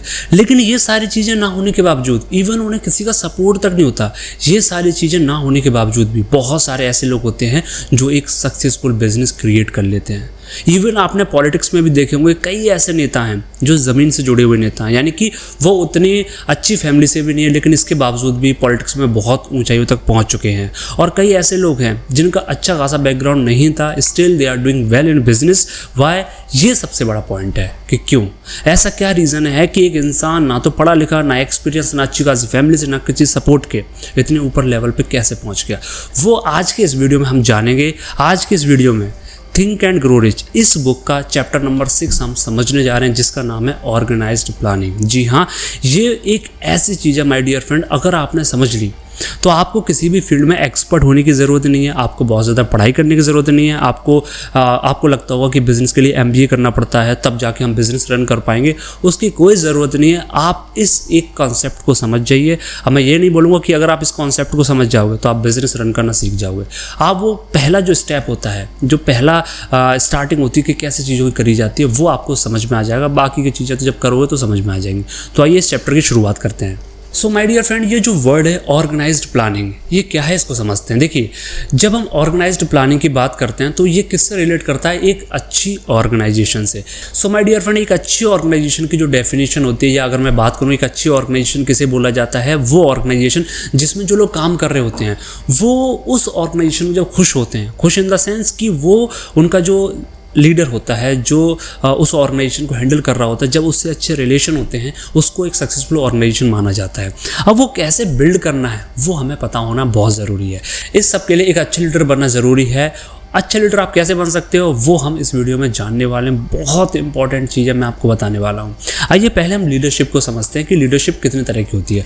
ऑथर, जो इस किताब के ऑथर है नेपोलियन हिल, उन्होंने 2 तरह की लीडरशिप के बारे में बात करी है। पहली लीडरशिप होती है my dear friend leadership by consent, और दूसरी होती है लीडरशिप बाय फोर्स। सबसे पहले हम समझते हैं leadership by consent. Leadership by consent का मतलब होता है सिंपैथी, यानी कि अगर आप लीडर हो और आपके अंडर में कुछ लोग काम कर रहे हैं, जब आपका उनके साथ रिलेशनशिप अच्छा होना, आप उनकी भलाई के बारे में सोचते हो, आप उनको इनकरेज कर रहे हो, मोटिवेट कर रहे हो, उनको एक क्लियर पाथ दिखा रहे हो कि भाई अगर तू ऐसा करेगा तो तेरे को ये मिलेगा, this is my dear friend leadership by consent, और ये लंबे समय तक चलती है। दूसरी लीडरशिप बाय फोर्स, ये वो लीडरशिप होती है, एक तरह से अगर मैं इसको एक वर्ड दूं तो उसको बोला जाता है तानाशाह, यानी कि डिक्टेटरशिप। ये वो लीडरशिप होती है जिसमें आप सामने वाले को फोर्सफुली किसी काम को करवा रहे हो, यानी कि किसी से फोर्सफुली आप कोई काम करवा रहे हो, उसको बोला जाता है लीडरशिप बाय फोर्स। और ये इस तरह की लीडरशिप ज़्यादा लंबे समय तक नहीं चलती। ये मान लीजिए कि ये एक तरह से एक ऐसी गाड़ी है जिसमें कोई ड्राइवर नहीं है। बिना ड्राइवर की गाड़ी चलती तो है, पर पता नहीं किससे कहाँ जाकर टकरा जाए, किधर घुस जाए, किसी को नहीं पता। ऐसा ही होता है जब कोई भी लीडर, कोई भी बिजनेसमैन या कोई भी किसी भी तरह का ऑर्गेनाइजर अपनी टीम को बाय फोर्सफुली कोई काम करवाता है, तो पता नहीं वो ऑर्गेनाइजेशन कहाँ पर जाके स्टक हो जाए, बंद हो जाए। तो अगर हम बात करें लीडरशिप बाय फोर्स, अगर इस तरह का कोई कॉन्सेप्ट आपके माइंड में, तो उसको दूर कर दिया। अब आइए हम समझते हैं कि लीडरशिप बाय कॉन्सेंट कैसे क्रिएट करनी है, कैसे हम एक अच्छे लीडर बन सकते हैं। ऑथर ने बहुत प्यारी चीज़ें बताई हैं, 25 साल का एक्सपीरियंस है, कोई मामूली चीज़ नहीं है, बहुत इंपॉर्टेंट चीज़ है। आइए कुछ 7 से 8 स्टेप्स हैं, 7 से 8 पॉइंट हैं, उनको समझते हैं। उनकी हेल्प से हमें समझ में आएगा कि हम एक अच्छे लीडर कैसे बन सकते हैं। सो माय डियर फ्रेंड, सबसे पहला पॉइंट आता है, सबसे पहली चीज़ आती है जिसको आपको समझना है, that is ability to organise detail. या अगर हम बात करें इसको दूसरे वे में समझें, willingness to render humble service. इसको कैसे, इसको समझते हैं आसान तरीके से। जैसे आपने देखा होगा कि जब आप एक टीम के साथ काम कर रहे होते हैं, आपने एक मास्टरमाइंड ग्रुप क्रिएट किया जिसमें सभी एक्सपर्ट्स अपनी फील्ड के, जब आप उनके साथ काम कर रहे होते हैं तो कभी कभी ऐसा होता है कि आपके किसी टीम मेंबर को आपकी सपोर्ट की ज़रूरत होती है किसी टास्क में। तो वहाँ पर अगर आप उसके हम्बली वे में हेल्प कर रहे हो, उसको सपोर्ट कर रहे हो, इट मीन्स आप एक अच्छे लीडर हो, आप एक अच्छे ऑर्गेनाइजर हो, आप ऑर्गेनाइजेशन को बहुत आगे तक लेकर जाओगे।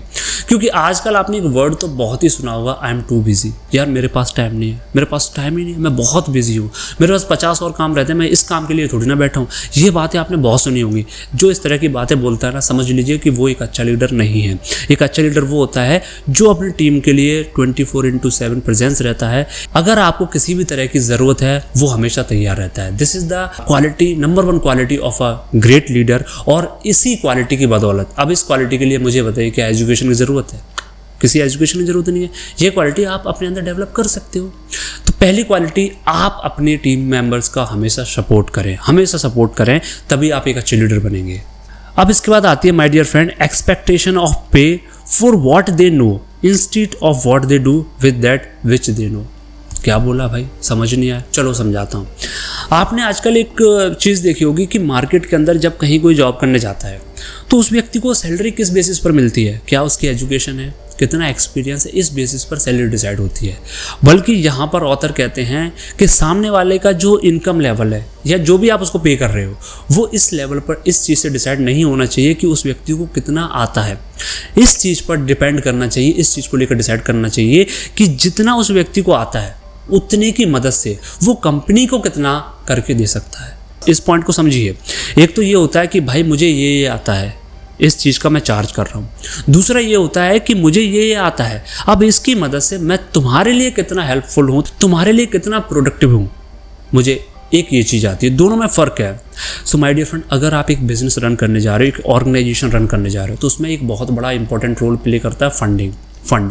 अब आप सैलरी पे कर रहे हो अपने जो काम कर रहे हैं, तो वहाँ पर ये आपको आइडेंटिफाई करना पड़ेगा कि कहीं आप इस बेसिस पर लोगों को सैलरी तो नहीं दे रहे कि भाई इसको बहुत कुछ आता है, इसको हाई पे रखो, इस बंदे को नहीं आता, इसको कम पे रखो। आपको जस्टिफाई करना पड़ेगा कि भाई इस बंदे को आता बहुत कुछ है, बट ये कंपनी के लिए प्रोडक्टिव नहीं है, कंपनी को ज़्यादा नहीं करके दे रहा है, तो उसको उतना पे करने की ज़रूरत नहीं है। आपको दिख रहा है इसको ज़्यादा नहीं आता, बट कंपनी के लिए ये बंदा प्रोडक्टिव है, उसको ज़्यादा पे करो। जब आप ऐसे जस्टिफाई करना स्टार्ट कर दोगे ना, तो आपका बिजनेस ऊपर जाएगा और आपके रिलेशनशिप भी अच्छे होंगे, क्योंकि आप सही लोगों को हायर करोगे। इसके बाद आता है my dear friend, next point आता है, that is fear of competition from followers. आज के टाइम पर बहुत सारे ऐसे लीडर्स हैं जिन्हें इस चीज़ का डर लगा रहता है कि जो मेरे नीचे काम कर रहे हैं, जो मेरे एम्प्लॉयज़ हैं, कहीं वो मुझसे आगे ना निकल जाए, कहीं वो मुझे बाईपास ना कर दें, ये डर रहता है। तो इसकी वजह से क्या होता है, बहुत सारे लोग अपने जो काम कर रहे होते हैं, साथ ही काम कर रहे होते हैं, उनको चीज़ें सिखाते नहीं हैं। अब यहाँ पर मैं आपको एक कॉन्सेप्ट बताता हूँ। देखिए, अगर आपको ऐसा लगता है कि आप किसी कंपनी में काम कर रहे हो, कंपनी छोड़ो, आपका खुद का बिजनेस है, उसमें आपने कुछ लोग हायर कर रखे हैं, ठीक है। अब उसमें कुछ स्मार्ट लोग भी होंगे, इंटेलिजेंट भी होंगे, जिनको आप सिखा रहे हो वो उतना तो सीख रहा है, उससे ज़्यादा सीख रहे हैं और उससे ज़्यादा प्रोडक्टिविटी है, उससे ज़्यादा प्रोडक्टिव है और आपकी कंपनी को अच्छा खासा बिजनेस ला कर दे रहे हैं।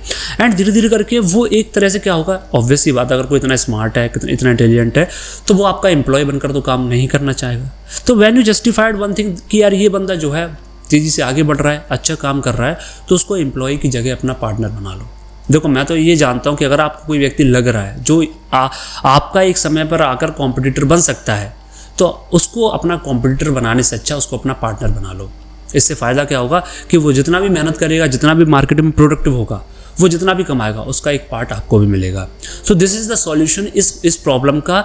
लेकिन अगर आप ऐसा कर रहे हो कि आप अपने जो आपके साथ काम कर रहे हैं उनको सिखा नहीं रहे हो, उनको ट्रेन नहीं कर रहे हो, सिर्फ इसलिए कि कहीं वो आपसे ऊपर ना निकल जाए, तो आप बिज़नेस को रन नहीं कर पाओगे। बहुत सारे ऐसे लोग हैं जो दूसरों को टीच नहीं करते सिर्फ इस वजह से कहीं ये मुझसे आगे ना निकल जाए। ऑब्वियस सी बात है यार, देसी भाषा में बात करूँ तो एक चीज़ तो आपको पता है, बाप बाप होता है, बेटा बेटा होता है। तो इसके बारे में सब कोई जानता है, इससे सब कोई अवेयर है। सिंपल पॉइंट इज़ ट्रेन करो। अगर आपको लगता है आपसे आगे निकल रहा है बंदा, आपसे अच्छा कर रहा है, पार्टनर बनाओ उसको। सिंपल सा लॉजिक। अब हम बात करते हैं my dear friend next pointer की, that is lack of imagination. देखिए ऑथर साफ साफ बोलते हैं अगर किसी बंदे के अंदर इमेजिनेशन नहीं है, लैक ऑफ इमेजिनेशन है, वो सोच ही नहीं पा रहा है, वो एक अच्छा लीडर बन ही नहीं सकता।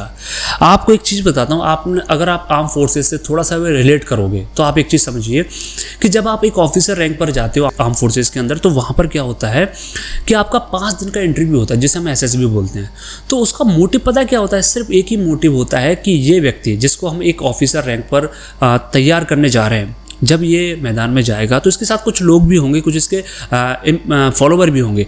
तो जो इनके साथ जाएंगे, लड़ाई करने जाएंगे, वॉर के मैदान में जाएंगे, तो वहाँ पर ऐसी सिचुएशन आ जाएगी जहाँ पर रिसोर्सेज कम होंगे एंड डिसीजन लेना पड़ेगा, जहाँ पर ये अपने साथी टीम मेंबर्स और खुद को सेव कर सकें। तो वहाँ पर कम रिसोर्सेज में वो अच्छे से यूटिलाइज कर सके, इसीलिए वो प्रोसेस होती है। और यही प्रोसेस आपको सीखनी पड़ेगी माय डियर फ्रेंड बिजनेस के अंदर भी, कि कैसे आप कम रिसोर्सेज में प्रॉपर यूटिलाइज कर रहे हो। और ये तब तक आपके अंदर नहीं होगा जब तक आपके अंदर इमेजिनेशन पावर नहीं होगी। आप सोच नहीं पा रहे हो, आपके अंदर आइडियाज़ ही नहीं आ रहे, आप प्लानिंग नहीं कर पा रहे हो। It means lack of imagination आपके अंदर, आप एक अच्छे लीडर नहीं बन पाओगे। तो अपनी इमेजिनेशन को डेवलप करें, और कैसे करनी है लास्ट वीडियो हमने बनाया इमेजिनेशन के ऊपर, उसको आप देखिए, उससे आपको बहुत क्लैरिटी मिलेगी। इसके बाद नेक्स्ट पॉइंट आता है my dear friend, that is selfishness. अब ये सेल्फिशनेस क्या है? देखिए जब आप एक बिजनेस में काम कर रहे होते हैं, आपके साथ आपके लोग भी काम कर रहे होते हैं, तो कभी कभी ऐसा होता है यार कि बिजनेस में आप कुछ अचीव कर लेते हो, आपने कहीं किसी क्लाइंट से कोई आपने टारगेट लिया, वो पूरा कर दिया। तो वहाँ पर अगर आप अपनी टीम को आगे रखकर अपने आप को पीछे रख रहे हो, और कभी कभी ऐसा होता है कि आपने किसी क्लाइंट का कोई टारगेट लिया, या आपने बिजनेस में फेल हो गए, कुछ गलती हो गई, तो वहाँ आप अपने आप को आगे रखकर अपनी टीम को पीछे रख रहे हो। इट मीन्स कि आप एक सेल्फिश लीडर नहीं हो। जहाँ सेल्फिश लग जाए वो लीडर हो ही नहीं सकता, क्योंकि बहुत सारे ऐसे लोग होते हैं अगर टीम को कुछ अचीवमेंट मिल जाए तो अपने आप को आगे रखते हैं कि ये मेरी बदौलत है, और कभी कुछ फेलियर हो जाए तो टीम को आगे रखते हैं कि ये इनकी वजह से हम फेल हुए हैं।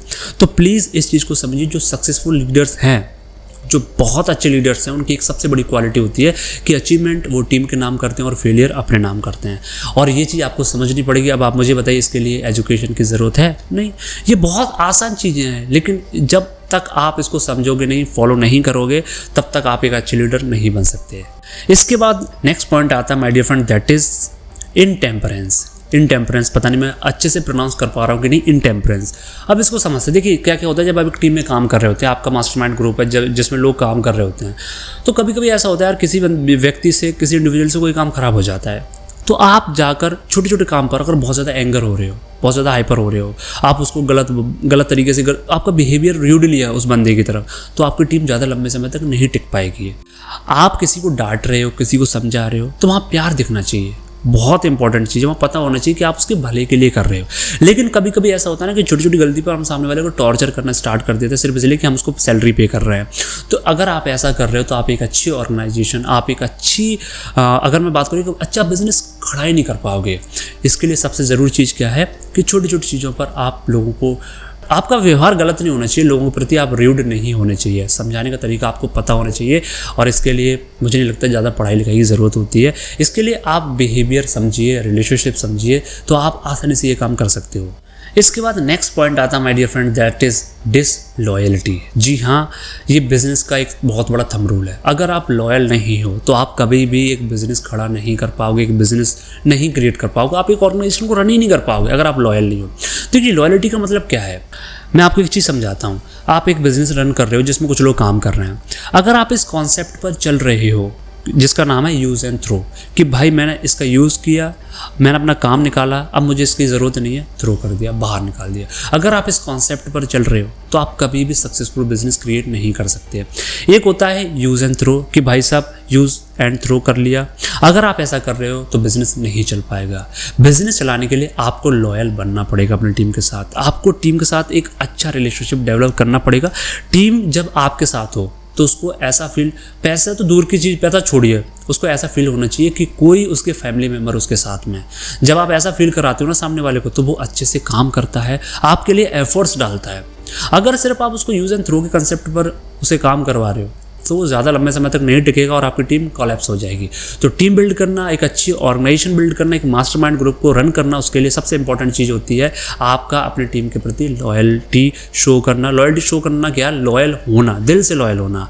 आप क्या सोच रहे हो, किस तरीके से क्या करना, सारी चीज़ें टीम के सामने ट्रांसपेरेंट होना बहुत ज़रूरी है। अब इसके बाद नेक्स्ट पॉइंट आता है my dear friend, that is emphasis of the authority of leadership. ये क्या है इसको समझ। देखिए, दो तरह के लीडर्स होते हैं, जैसा मैंने आपको बताया। एक वो लीडर होता है जो अपनी टीम को इनकरेज करता है, मोटिवेट करता है, जो उन्हें ये दिखाता है कि अगर आप आज ये काम करते हो तो आप इस काम को करने से यहाँ तक पहुँच जाओगे। एक ट्रांसपेरेंट पाथ दिखा दिया, एक क्लैरिटी शो कर दी कि अगर मैं ये करता हूँ मैं वहाँ तक पहुँच जाऊँगा। This is encouragement. अगर आप ऐसा करते हो तो आप एक अच्छे लीडर हो। दूसरी तरफ एक ऐसे भी लीडर होते हैं जो अपने टीम के अंदर एक डर पैदा करते हैं, फियर पैदा करते हैं कि अगर आज आप ये नहीं करोगे तो कल आपके साथ ये हो सकता है या ये हो जाएगा।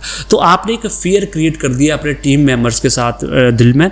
अब यहाँ पर भी वो काम करेंगे। ऐसा नहीं कि अगर फियर क्रिएट कर दिया तो वो काम नहीं करेंगे, यहाँ पर भी वो काम करेंगे, लेकिन लंबे समय तक वो आपके साथ अटैच होकर नहीं रह पाएंगे, वो आपके लॉयल नहीं बन पाएंगे, क्योंकि आपने उनके अंदर डर पैदा कर दिया। तो आपको डर पैदा नहीं करना। जो डर पैदा करता है उसको तानाशाह बोला जाता है, डिक्टेटर बोला जाता है। वो हमें नहीं बनना। हमें एक सिंपैथेटिक लीडर बनना है। हमें अपने टीम मेंबर्स को इनकरेज करना, उन्हें एक ट्रांसपेरेंट पाथ दिखाना है कि आप अगर ऐसा करते हो तो आप यहाँ तक पहुँच जाओगे। सो माय डियर फ्रेंड, ये वो 7 से 8 तरीके थे जिनका अगर आप यूज़ करते हो, जिनको अगर आप अपनी पर्सनैलिटी का पार्ट बना लेते हो, डजेंट मैटर यार कितने पढ़े लिखे हो, क्या आपका एक्सपीरियंस है, कोई चीज़ मैटर नहीं करती। इनको कॉपी पर लिखो, लिस्ट बनाओ और खुद से जितना मैंने आपको बताया उसे छोड़िए। खुद से इन पॉइंटर्स पर और स्टडी करिए, रिसर्च करिए, आपसे जो एक्सपीरियंस लोगों से बात करिए। जब आप ऐसा करोगे ना, अगर आपने ये 7 से 8 पॉइंटों को मास्टर कर लिया तो आप एक ऑर्गेनाइजेशन को चलाने में मास्टर हो जाओगे। यानी कि जो ऑर्गेनाइजेशन स्किल होती है वो आपके अंदर कूट कूट के भर जाएगी। आप एक्सपर्ट्स बन जाएंगे इस ऑर्गेनाइजेशन में। और जो व्यक्ति ऑर्गेनाइजेशन स्किल में एक्सपर्टीज हासिल कर लेता है उसको किसी और फील्ड में एक्सपर्ट होने की ज़रूरत नहीं होती। वो इजीली किसी भी मास्टरमाइंड ग्रुप को लीड कर सकता है, मार्केट से एक्सपर्ट्स को उठा सकता है, उनके साथ मिलकर एक बिजनेस खड़ा कर सकता है। सो माय डियर फ्रेंड, ये सब कुछ था चैप्टर 6 के बारे में, जिसका नाम था ऑर्गेनाइज्ड प्लानिंग। होप कि आपको समझ में आया हो। वीडियो को लाइक करो, सब्सक्राइब करो और शेयर भी करो। मिलते हैं अगली वीडियो में, तो तब तक के लिए आप सभी का बहुत बहुत धन्यवाद।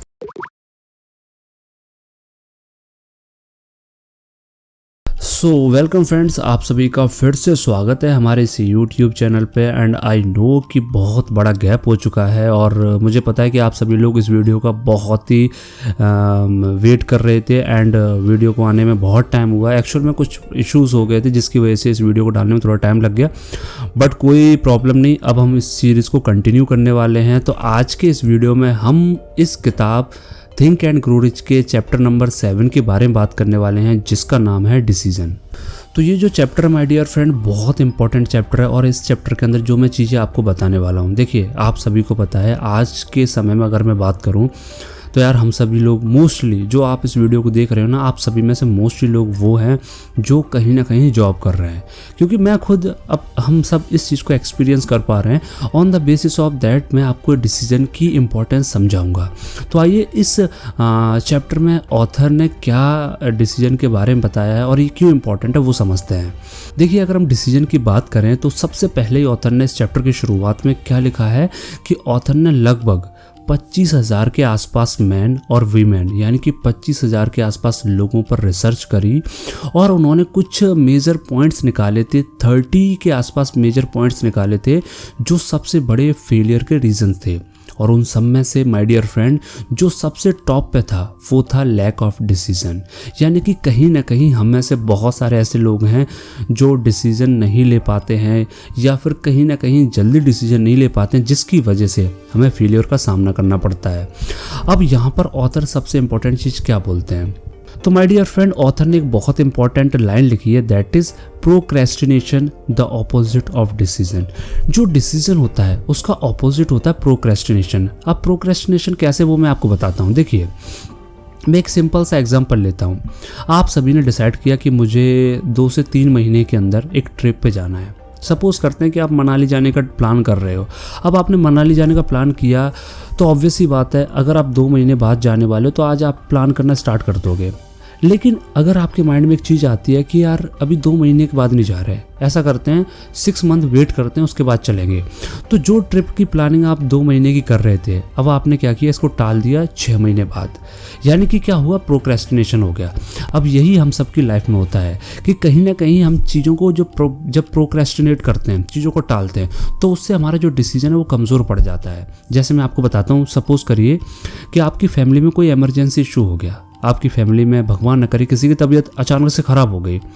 अब आप बहुत जल्दी डिसीजन लोगे, आप तुरंत एम्बुलेंस को कॉल करोगे, तुरंत डॉक्टर को बुलाओगे, अपने किसी रिलेटिव को बुलाओगे और कैसे भी करके अरेंज करके उन्हें हॉस्पिटल पहुंचाओगे। तो आपको तुरंत डिसीजन लेना पड़ रहा है।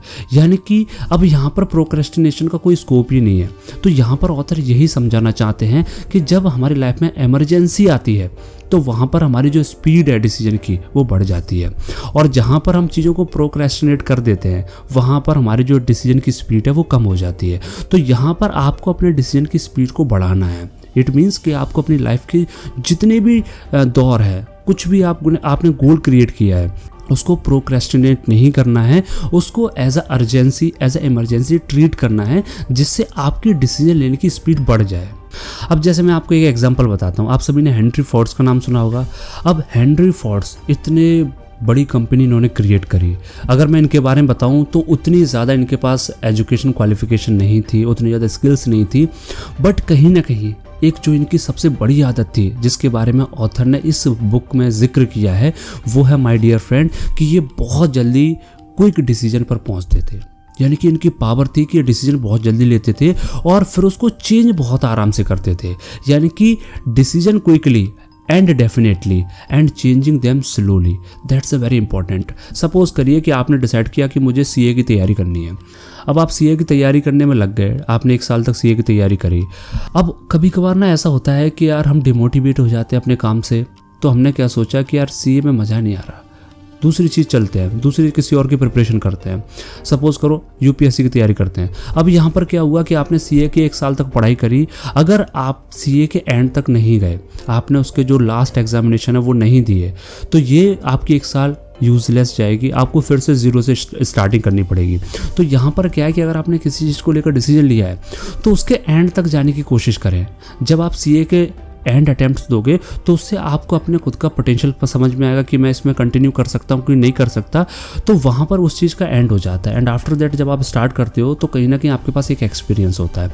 तो जितना कोशिश करिए डिसीजन फास्ट लीजिए और उसको स्लोली चेंज करिए, जिससे आपकी लाइफ पर इफेक्ट नहीं पड़ता। एंड सबसे इंपॉर्टेंट चीज़ माय डियर फ्रेंड, वीडियो की एंडिंग में जो सबसे इंपॉर्टेंट चीज़ मैं आपको बताना चाहता हूँ कि जो हमारा डिसीजन है वो क्यों डगमगाता है। क्योंकि सबसे बड़ा ख्याल हमारे माइंड में आता है कि अगर हम जल्दी डिसीजन नहीं ले पाते हैं या फिर लैक ऑफ डिसीजन होता क्यों है। तो उसके लिए ऑथर ने सबसे इंपॉर्टेंट चीज़ इसमें शेयर करी है, वो लाइन एज इट इज़ मैं आपको पढ़ के बताता हूँ। The majority of people who fail to accumulate money sufficient for their needs are generally easily influenced by the opinions of others। Simple सा लॉजिक माय डियर फ्रेंड, अगर कोई भी इंसान अपनी ज़रूरत की चीज़ों के लिए पैसा इकट्ठा नहीं कर पा रहा तो इसका सबसे बड़ा रीज़न है कि कहीं ना कहीं वो दूसरों के ओपिनियन से बहुत जल्दी इन्फ्लुएंस हो जाता है। They permit the newspapers and the gossip neighbours to do their thinking for them. यार हमने न्यूज़पेपर में कोई खबर पढ़ ली और जो हम करना चाह रहे थे उसको हमने चेंज कर दिया, या फिर हमारे किसी पड़ोसी ने हमको किसी चीज़ को लेकर नेगेटिव कर दिया, डिमोटिवेट कर दिया, हमने अपना प्लान चेंज कर दिया। तो अगर इस तरह की आपकी पर्सनैलिटी है ना, या इस तरीके की आपकी आदत है तो उसको बदल दीजिए। अगर ऐसी आपकी आदत है तो आप कभी भी लाइफ में जल्दी डिसीजन नहीं ले पाओगे। और पता है एक सबसे इंपॉर्टेंट चीज़ मैं आपको बताता हूँ, opinions are the cheapest commodities on earth. सबसे इंपॉर्टेंट, और opinions are the expensive commodity on earth. इस चीज़ को आप समझिए कि जो ओपिनियंस होते हैं वो सबसे सस्ते कमोडिटी भी होते हैं और सबसे महंगे भी होते हैं, लेकिन सबसे सस्ते आपको ज़्यादा मिलेंगे। आपके आसपास के दोस्त यार, आपके पड़ोसी, आपको राह चलता व्यक्ति भी आपको कोई ना कोई सलाह दे जाता है। तो इस चीज़ का ख्याल रखिए, अगर आपकी डिज़ायर मजबूत नहीं है तो आप दूसरों के ओपिनियन से इन्फ्लुएंस हो जाओगे, और अगर आप दूसरों के ओपिनियन से इन्फ्लुएंस होते हो तो आप डिसीजन नहीं ले पाओगे। इवन क्विक डिसीजन छोड़िए, आप एक नॉर्मल डिसीजन लेने में भी कतराओगे। तो इस चीज़ का आप ख्याल रखें कि दूसरों से इन्फ्लुएंस नहीं होना है। सो माय डियर फ्रेंड, यही सब कुछ था डिसीजन के बारे में, एंड आई होप कि आपको चीज़ें समझ में आई हो। अगर आपको इसमें कुछ भी डाउट लगता है, प्लीज़ कमेंट सेक्शन में अपने थॉट्स ज़रूर शेयर करें। एंड काफ़ी गैप हो गया इस वीडियो को आते आते, डोंट वरी, जो नेक्स्ट वीडियोज़ में मैं कोशिश करूँगा जल्दी जल्दी लाने की। And thanks for watching this video.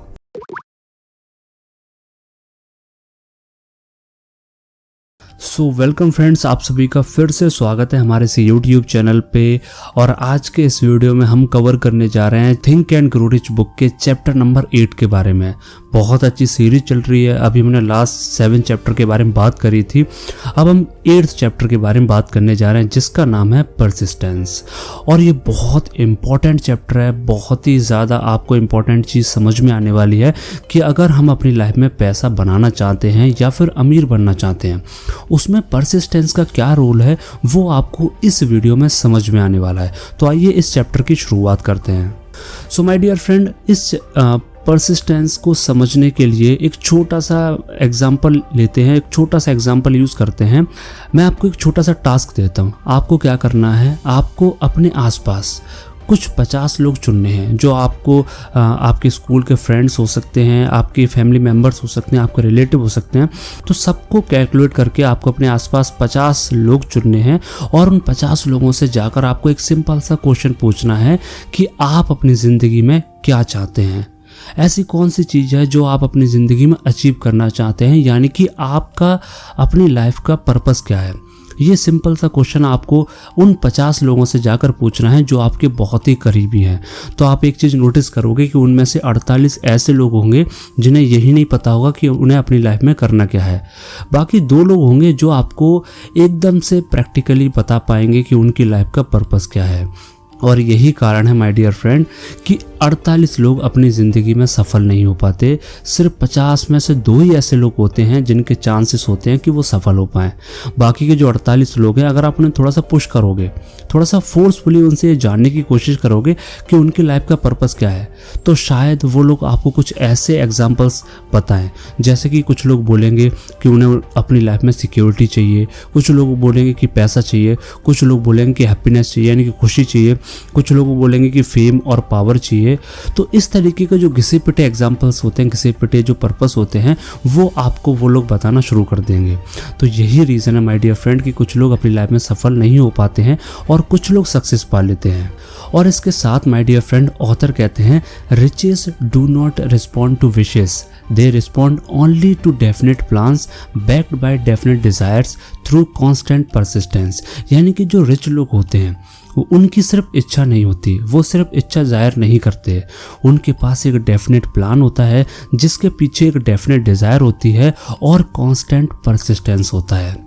यानी कि अभी आपने देखा कि 48 लोग सिर्फ अपनी इच्छा जाहिर कर रहे थे थोड़ा सा फोर्सफुली करने पर, इसी वजह से वो गरीब रह जाते हैं। और 2 लोग ऐसे थे जिनके पास एक पर्पस था, एक प्लान था और एक डिज़ायर थी, और जिसकी वजह से उनकी लाइफ में परसिस्टेंस कंटिन्यू मेंटेन रहता है। अब यहाँ पर एक वर्ड आया परसिस्टेंस, उसको समझते हैं।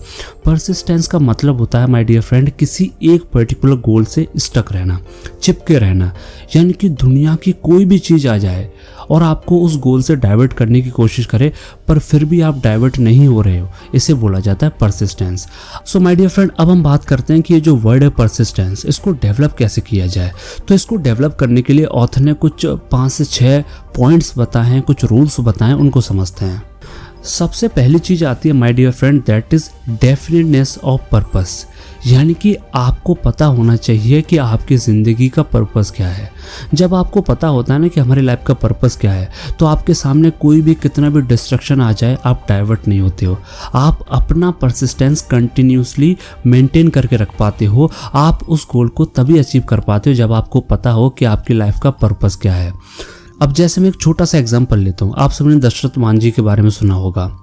तो उनकी वाइफ की तबीयत ख़राब होती है, हॉस्पिटल ले जाते हैं, बीच में डेथ हो जाती है उस पहाड़ की वजह से। तो उन्होंने एक अपनी लाइफ में पर्पस डिसाइड किया कि वो उस पहाड़ को तोड़ देंगे। उन्होंने पर्पस डिसाइड किया और फिर उस पर काम करना शुरू कर दिया। अब उन्होंने हज़ारों पत्थर तोड़े। तो अब मान लीजिए कि ऐसे में उनके पास कोई आता और उनसे बोलता कि यार क्यों इतना मेहनत कर रहे हो, फ्री में इतने पत्थर तोड़ रहे हो, मेरे पास आओ, मैं तुम्हें एक पत्थर तोड़ने का 10,000 रुपये दूंगा, आप मेरे यहाँ पत्थर तोड़िए और पैसे लीजिए। तो दशरथ मान जी ऐसा करते नहीं। क्यों? उसके पीछे रीज़न था कि उनके पास एक पर्पस था, उनकी लाइफ का एक पर्पस था जिसकी वजह से वो ऐसा नहीं करते। बाकी जिसकी लाइफ का पर्पस नहीं होता तो वो ऐसा कर सकता था। सो माय डियर फ्रेंड, यहाँ पर आपने देखा कि जब आपकी ज़िंदगी में एक पर्पस होता है तो आपको कोई भी किसी भी तरह से डगमगा नहीं सकता। दूसरी चीज़ आती है माय डिफरेंट डिज़ायर। एक डिज़ायर का होना हमारी लाइफ में बहुत ज़रूरी है। जब तक आपके अंदर बर्निंग डिज़ायर नहीं होगी, आपको कोई भी आकर किसी भी तरह से डाइवर्ट कर सकता है, डिस्ट्रैक्ट कर सकता है, आपके माइंड में नेगेटिविटी डाल सकता है कि यार इस काम को मत कर, ऐसा बहुत सारे लोगों ने किया और वो फेल हो गए, तुम भी करोगे तुम भी फेल हो जाओगे। तो आपको आपके गोल से डाइवर्ट करने के लिए बहुत सारे लोग आएंगे। बट अगर आपके अंदर डिज़ायर है, आपको अमीर बनना है, पैसा कमाना है, तो आप अपनी परसिस्टेंस को मेंटेन करके रख पाओगे। इसके बाद आता है my dear friend third point, that is self reliance. Self reliance का मतलब होता है अपनी एबिलिटीज़ पर भरोसा होना। अब आप अपनी एबिलिटीज़ पर कब भरोसा करोगे? देखिए, आप अपनी लाइफ में एक पर्पस डिसाइड किया आपने, ठीक है, आपके अंदर एक डिज़ायर भी है, बट अगर आपको अपने आप पर डाउट है, आपको अपनी एबिलिटीज़ पर डाउट है, तो आप डिस्ट्रैक्ट हो जाओगे, आप परसिस्टेंस मेंटेन नहीं कर पाओगे। आपको अगर थोड़ा सा भी आपका पड़ोसी, आपका दोस्त, कुछ भी अगर कोई भी किसी भी तरह की बात करेगा, आप उसको मान लोगे, आप उसको सच मानना स्टार्ट कर दोगे। क्यों? क्योंकि आपका अपनी एबिलिटीज़ पर डाउट है। जैसे मान लीजिए कि आप सुबह सुबह दौड़ने जाते हो, आप पैशनेट हो दौड़ने के लिए। अब आपसे आकर कोई बोलता है कि जिस ग्राउंड में तुम दौड़ने की प्रैक्टिस कर रहे हो, ऐसे इस शहर में कम से कम 100 ग्राउंड है और हर ग्राउंड पर तुम जैसे 10 लोग हर दिन दौड़ते हैं, यानी कि तुम्हारे शहर में तुमसे अच्छे दौड़ने वाले 1000 लोग हैं। तुम कैसे compete कर पाओगे? तो यहाँ पर अगर आपको अपने दौड़ने की स्किल्स पर डाउट होगा तो आप गिव अप कर दोगे, डाइवर्ट हो जाओगे। लेकिन अगर आपको डाउट नहीं है, आप एक सेल्फ रिलायंट पर्सन है, तो आप गिव अप नहीं करोगे, आप अपनी परसिस्टेंस को मेंटेन करके रख पाओगे। इसके बाद हम बात करते हैं नेक्स्ट पॉइंट पर, that is my dear friend definiteness of plans. देखिए, प्लान होना बहुत ज़रूरी है। अगर आपकी लाइफ में प्लान नहीं है तो कोई कुछ भी बोलेगा, आप उसकी बात को सच मान लोगे।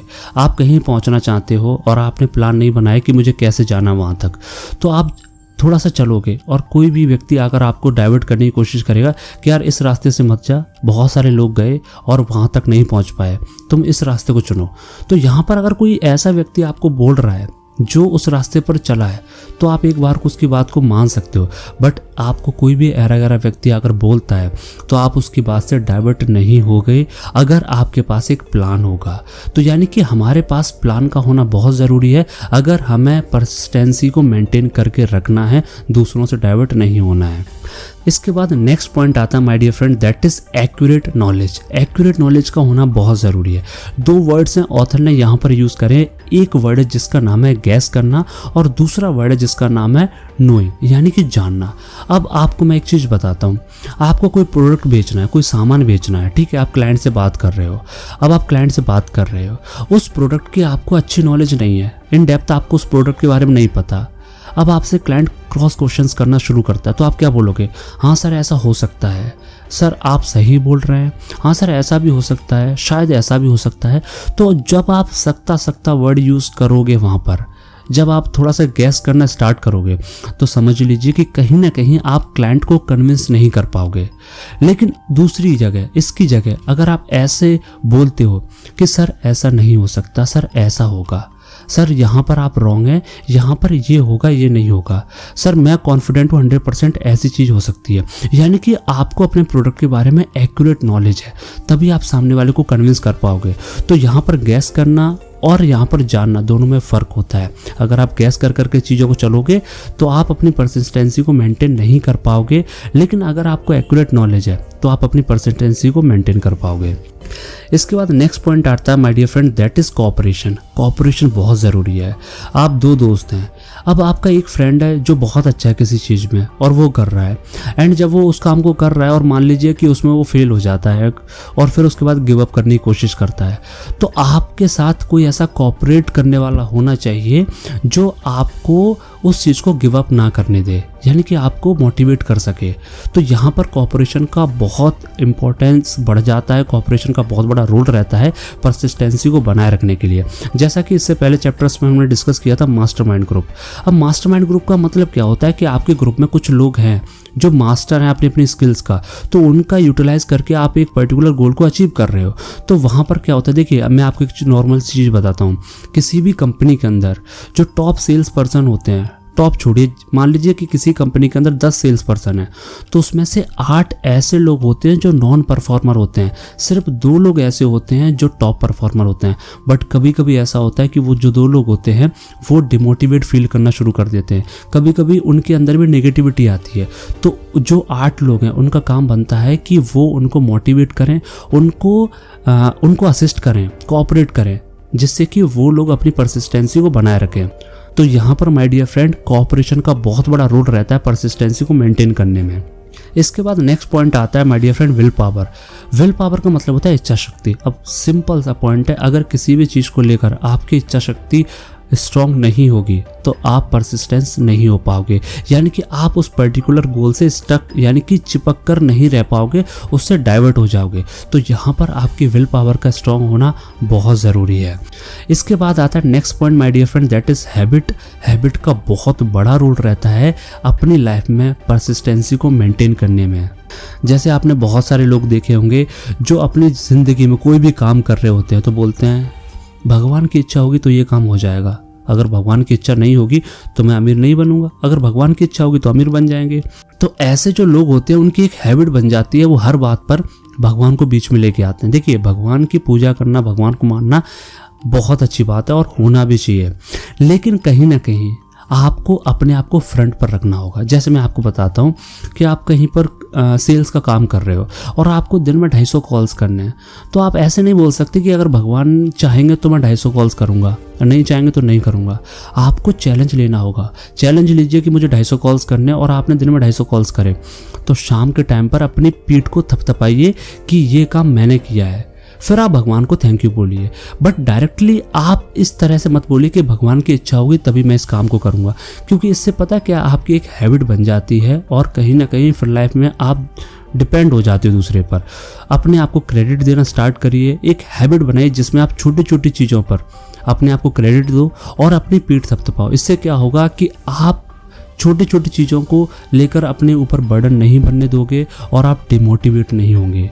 इंसान परसिस्टेंस तभी लैग करता है जब वो डिमोटिवेट हो जाता है, और डिमोटिवेट कब होता है मैंने आपको सिंपल बताया कि आपकी कैसी हैबिट्स हैं इस पर डिपेंड करता है। सो माय डियर फ्रेंड, ये कुछ 6 से 7 और 8 ऐसे पॉइंट्स हैं जिनका अगर आप ख्याल रखते हैं अपनी लाइफ में तो आप परसिस्टेंसी को मेंटेन कर पाओगे। परसिस्टेंसी सिंपल सा मतलब है नेवर गिव अप, अपने गोल से स्टक रहना, अपने गोल से यानी कि जो आपने पर्पस अपनी लाइफ में देखा उससे चुप के रहना।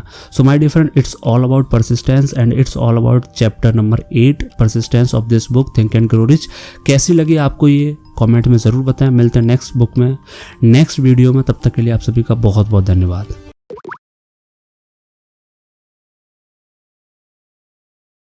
सो वेलकम फ्रेंड्स, कैसे हैं आप सभी लोग। आज के इस वीडियो में हम बात करने वाले हैं थिंक एंड ग्रो रिच किताब के चैप्टर नंबर के बारे में, जिसका नाम है the power of mastermind group. बहुत इंपॉर्टेंट चैप्टर है, बहुत प्यारा चैप्टर है। आप सभी ने देखा होगा कि कई सारे ऐसे लोग होते हैं जिनके पास ना ही तो ज़्यादा एजुकेशनल क्वालिफिकेशन है और ना ही ज़्यादा एक्सपीरियंस, ना ही ज़्यादा knowledge, but still they are doing great in their life, they are making a lot of money. कैसे वो लोग कर रहे हैं वो सीक्रेट आपको इस वीडियो में जानने को मिलेगा। तो आइए शुरुआत करते हैं। So my dear friend, author ने इस चैप्टर की शुरुआत करी है बहुत प्यारी लाइन से, जिसको मैं आपको पढ़ के बताता हूँ। ऑथर कहते हैं power is essential for success in the accumulation of money. तो इस चीज़ को समझते हैं। ऑथर कहते हैं कि पैसा इकट्ठा करने के लिए, दौलतमंद इंसान बनने के लिए या बेशुमार दौलत बनाने के लिए जिस चीज़ की सबसे ज़्यादा ज़रूरत पड़ती है वो है पावर। अब यहाँ पर जो पावर ऑथर ने वर्ड यूज़ किया है उसका मतलब क्या है, ऑथर पावर से क्या इंडिकेट करना चाहते हैं इसको समझते हैं। यहाँ पर ऑथर ने किस तरह की पावर की बात करी है, क्या फिजिकल पावर की बात करी है या पॉलिटिकल पावर की बात करी है या फिर सोशल पावर की, किस तरह की पावर, आइए जानते हैं। तो यहाँ पर ऑथर ने पावर को डिफाइन करते हुए ऑथर कहते हैं power refers to organised efforts. Wow, कितना प्यारा डेफिनेशन है, कितनी प्यारे तरीके से ऑथर ने इसको डिफाइन किया है कि पावर उसे कहते हैं जिसमें ऑर्गेनाइज्ड एफर्ट होते हैं, यानी कि जहां ऑर्गेनाइज्ड एफर्ट्स आ जाए उसी चीज़ को पावर कहते हैं। आइए इसको एक एग्जांपल की मदद से समझते हैं। जैसे मान लीजिए कि मेरे पास 10 बैटरीज हैं। अब वो जो 10 बैटरीज है उनकी जो कैपेसिटी है वो 19-20 है, ज़्यादा फ़र्क नहीं है, थोड़ा फ़र्क है उनकी कैपेसिटीज़ में। अब मैं क्या करता हूँ कि उन 10 बैटरीज में से एक बैटरी अलग करता हूँ, बाकी के 9 बैटरीज अलग करता हूँ। अब आप एक चीज़ मुझे बताइए कि इनमें से जो एक बैटरी है जिसको मैंने अलग किया है वो ज़्यादा एनर्जी प्रोवाइड करेगी मुझे, या जो ग्रुप ऑफ बैटरीज है जिसमें मैंने 9 बैटरीज अलग करी हैं वो ज़्यादा एनर्जी प्रोवाइड करेगी? तो आप सभी मुझे जवाब देंगे कि जो ग्रुप ऑफ बैटरीज है जिसमें 9 बैटरीज है वो ज़्यादा एनर्जी प्रोवाइड करेगी। तो इसी तरीके से जहाँ पर ये जो सिंगल बैटरी है इसको ऑथर ने बोला है अनऑर्गेनाइज्ड एफर्ट या फिर पावरलेस, और जहाँ पर ये जो ग्रुप ऑफ बैटरीज है, जो बहुत सारी बैटरीज हैं, इनको ऑथर ने बोला है ऑर्गेनाइज्ड एफर्ट या पावर। और इसी चीज़ को बोला जाता है my dear friend mastermind group. अब ये मास्टरमाइंड ग्रुप क्या है, ये कौन सी चीज़ है जो इस चैप्टर में नहीं है या इस बुक में नहीं है? ऐसा कुछ नहीं है। मास्टरमाइंड ग्रुप के बारे में ऑलरेडी हम डिस्कस कर चुके हैं, बट इसमें हम थोड़ा सा एक अलग पॉइंट ऑफ व्यू समझेंगे कि कैसे एक अनपढ़, एक बिल्कुल 10वीं फेल 12वीं फेल कैसे एक बड़ी कंपनी क्रिएट कर लेते हैं, वो आपको इस मास्टरमाइंड ग्रुप कॉन्सेप्ट से समझ में आने वाला है। तो आइए इसको जानते हैं। So my dear friend, 3 important चीज़ें होती हैं। पहली होती है जिसको बोला जाता है इंटेलिजेंस, दूसरी होती है जिसको बोला जाता है एक्सपीरियंस, और तीसरी चीज़ होती है जिसको बोला जाता है नॉलेज। अब आप मुझे बताइए कि एक इंसान है जो 10वीं फेल है, क्या उसको बहुत ज़्यादा इंटेलिजेंस उसके अंदर होगी? क्या बहुत ज़्यादा इंटेलिजेंट होगा? क्या उसके पास बहुत ज़्यादा एक्सपीरियंस हो सकता है? क्या उसके पास बहुत ज़्यादा नॉलेज हो सकती है? कोई एक चीज़ हो सकती है पर तीनों चीज़ें उसके अंदर नहीं हो सकती, लेकिन स्टिल उसने एक बहुत बड़ी कंपनी क्रिएट करी। कैसे, वो समझते हैं। देखिए, आपको करना क्या है, सिंपली अभी आप किसी भी स्टेज पर हैं, मैं एज अ फ्रेंड आपसे बात कर रहा हूँ, आप ये जान लीजिए कि मैं आपसे कम्युनिकेट कर रहा हूँ। आप किसी भी फील्ड में हो सकते हैं, आपका एजुकेशनल बैकग्राउंड कुछ भी हो सकता है। अब ये जो 3 चीज़ें हैं, जो 3 चीज़ मैंने यहाँ पर उठाई हैं, पहला इंटेलिजेंस, दूसरा एक्सपीरियंस, तीसरा नॉलेज। अब एक चीज़ मुझे बताइए कि जो इंटेलिजेंस है वो हर इंसान के अंदर होती है? नहीं। ये इंटेलिजेंस एक ऐसी चीज़ है जो कहीं ना कहीं बाय बॉर्न होती है। जो जब एक बच्चा जन्म लेता है उसकी ग्रूमिंग कैसे हुई है उस पर डिपेंड करता है कि वो कितना इंटेलिजेंट है। दूसरा एक्सपीरियंस, कहीं ना कहीं जो एक्सपीरियंस होता है वो 2 चीज़ों से आता है हमारे पास, एक एक्सपोजर, दूसरा एज। अब हम 25-30 साल के हैं, हमारे पास ना तो उतना एक्सपोजर है, ना ही हमारी उतनी एज हुई है, तो हमारे पास उतना एक्सपीरियंस भी नहीं है। तीसरी चीज़ होती है नॉलेज। नॉलेज एक ऐसी चीज़ है माय डियर फ्रेंड, ज़िंदगी भर आप गेन करते जाइए फिर भी आपके पास उतनी नॉलेज या फिर आप परफेक्ट नहीं बन सकते। और मैं तो बात कर रहा हूँ एक ऐसे व्यक्ति की, एक ऐसे कॉमन पर्सन की जिसके पास उतनी एजुकेशन क्वालिफिकेशन भी नहीं है, तो नॉलेज भी कहीं ना कहीं आपके पास कम है। तो ये तीनों चीज़ों का कॉम्बिनेशन कैसे बनाएं? और कॉम्बिनेशन की मैं पता है क्यों कह रहा हूँ, उसका रीज़न है कि intelligence plus experience plus knowledge, जहाँ पर ये 3 चीज़ें मिल जाती हैं इसी को बोला जाता है पावर, और इसी को बोला जाता है मास्टरमाइंड ग्रुप। तो सिंपली आपको करना क्या है, आपके अंदर एक स्किल होनी चाहिए, वो स्किल है ऑर्गेनाइज्ड स्किल। ऑर्गेनाइज्ड स्किल कैसे, कि आपको एक ऐसा व्यक्ति ढूंढना है जिसकी इंटेलिजेंस बहुत अच्छी है। अब आपके अंदर ये तो होना चाहिए कि आप एक इंसान को पढ़ सकें, तो आपको एक ऐसा व्यक्ति ढूंढना है जिसकी इंटेलिजेंस अच्छी हो। दूसरा, आपको एक ऐसा व्यक्ति आइडेंटिफाई करना है जिसे बहुत अच्छा एक्सपीरियंस है। और तीसरा, आपको एक ऐसा व्यक्ति आइडेंटिफाई करना है जिसको बहुत अच्छा नॉलेज है। और सिंपली करना क्या है, इन तीनों लोगों को एक पर्टिकुलर प्लेटफॉर्म पर लेकर आना है। यानी कि इन तीनों का आपको पार्ट बनना है।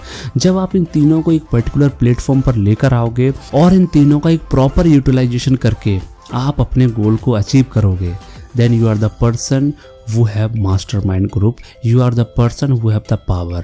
यानी कि आप एक पावरफुल इंसान बन गए। आप एक ऑर्गेनाइज्ड एफर्ट्स करवा रहे हो अपनी टीम से, तो आप अपने गोल को अचीव कर लोगे और आप एक बहुत बड़ा या सक्सेसफुल बिजनेस क्रिएट कर पाओगे। This is the power of mastermind group. और इसके लिए ज़रूरी नहीं कि आप इंटेलिजेंट हो, इसके लिए ज़रूरी नहीं कि आपके पास बहुत सारा एक्सपीरियंस हो, और इसके लिए ज़रूरी नहीं कि आप बहुत नॉलेजफुल इंसान हो। इसके लिए सिर्फ एक चीज़ ज़रूरी है कि आपकी ऑर्गेनाइज्ड स्किल बहुत अच्छी होनी चाहिए। और ऑर्गेनाइज्ड स्किल में कैसे पावरफुल होना है, इस पर हम ऑलरेडी एक चैप्टर कवर कर चुके हैं, आप इस सीरीज़ में जाकर वो देख सकते हैं। तो यहाँ पर सिंपली 3 लोगों को ढूंढना है, एक पर्टिकुलर प्लेटफॉर्म पर लेके आना है और उन तीनों का प्रॉपर यूटिलाइज करके अपने गोल को अचीव करना है। This is mastermind group and this is power. So it is all about, my dear friend, the power of mastermind group. I hope कि आपको समझ में आया हो और कितना प्यारा कॉन्सेप्ट है। आप देखिए, लोग कहते हैं कि पैसा कमाने के लिए इस स्किल को सीख लीजिए, ये काम कर लो, वो काम कर लो, सेल्समैन बन जाओ, आप प्रोडक्ट बेचो, ये सब करो, आपके पास बहुत पैसा आएगा। लेकिन इस किताब के अंदर, इस चैप्टर के अंदर एक सिंपल सा फंडा आपको दिया गया है कि आप ऑर्गेनाइज्ड स्किल सीख जाइए और एक मास्टरमाइंड ग्रुप क्रिएट करिए, एंड देन आप कितना भी बड़ा बिजनेस क्रिएट कर सकते हो। आई होप कि आपको चीज़ें समझ में आई हो। कैसा लगा ये चैप्टर कमेंट सेक्शन में ज़रूर बताइए। इस सीरीज़ के सारे वीडियोस देखने के लिए मैं डिस्क्रिप्शन में पूरे वीडियोस की प्लेलिस्ट डालता हूँ, वो देखिए। इसके अलावा भी मैंने बहुत सारी बुक्स कवर कर रखी हैं, उनको जाकर देखिए। नेक्स्ट वीडियो के लिए चैनल को सब्सक्राइब ज़रूर करिए।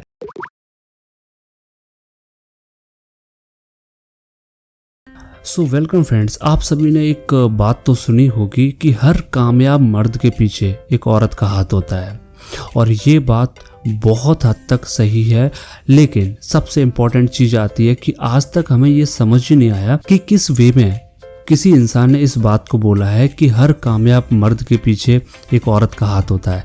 लेकिन आज के इस वीडियो में, आज के इस चैप्टर में आपको ये चीज़ बहुत क्लियर वे में और डिटेल में समझ में आने वाली है, क्योंकि ये चीज़ मैं अपनी तरफ से नहीं बल्कि ऑथर नेपोलियन हिल ने अपनी इस किताब थिंक एंड ग्रो रिच के चैप्टर नंबर 10 में बताई है।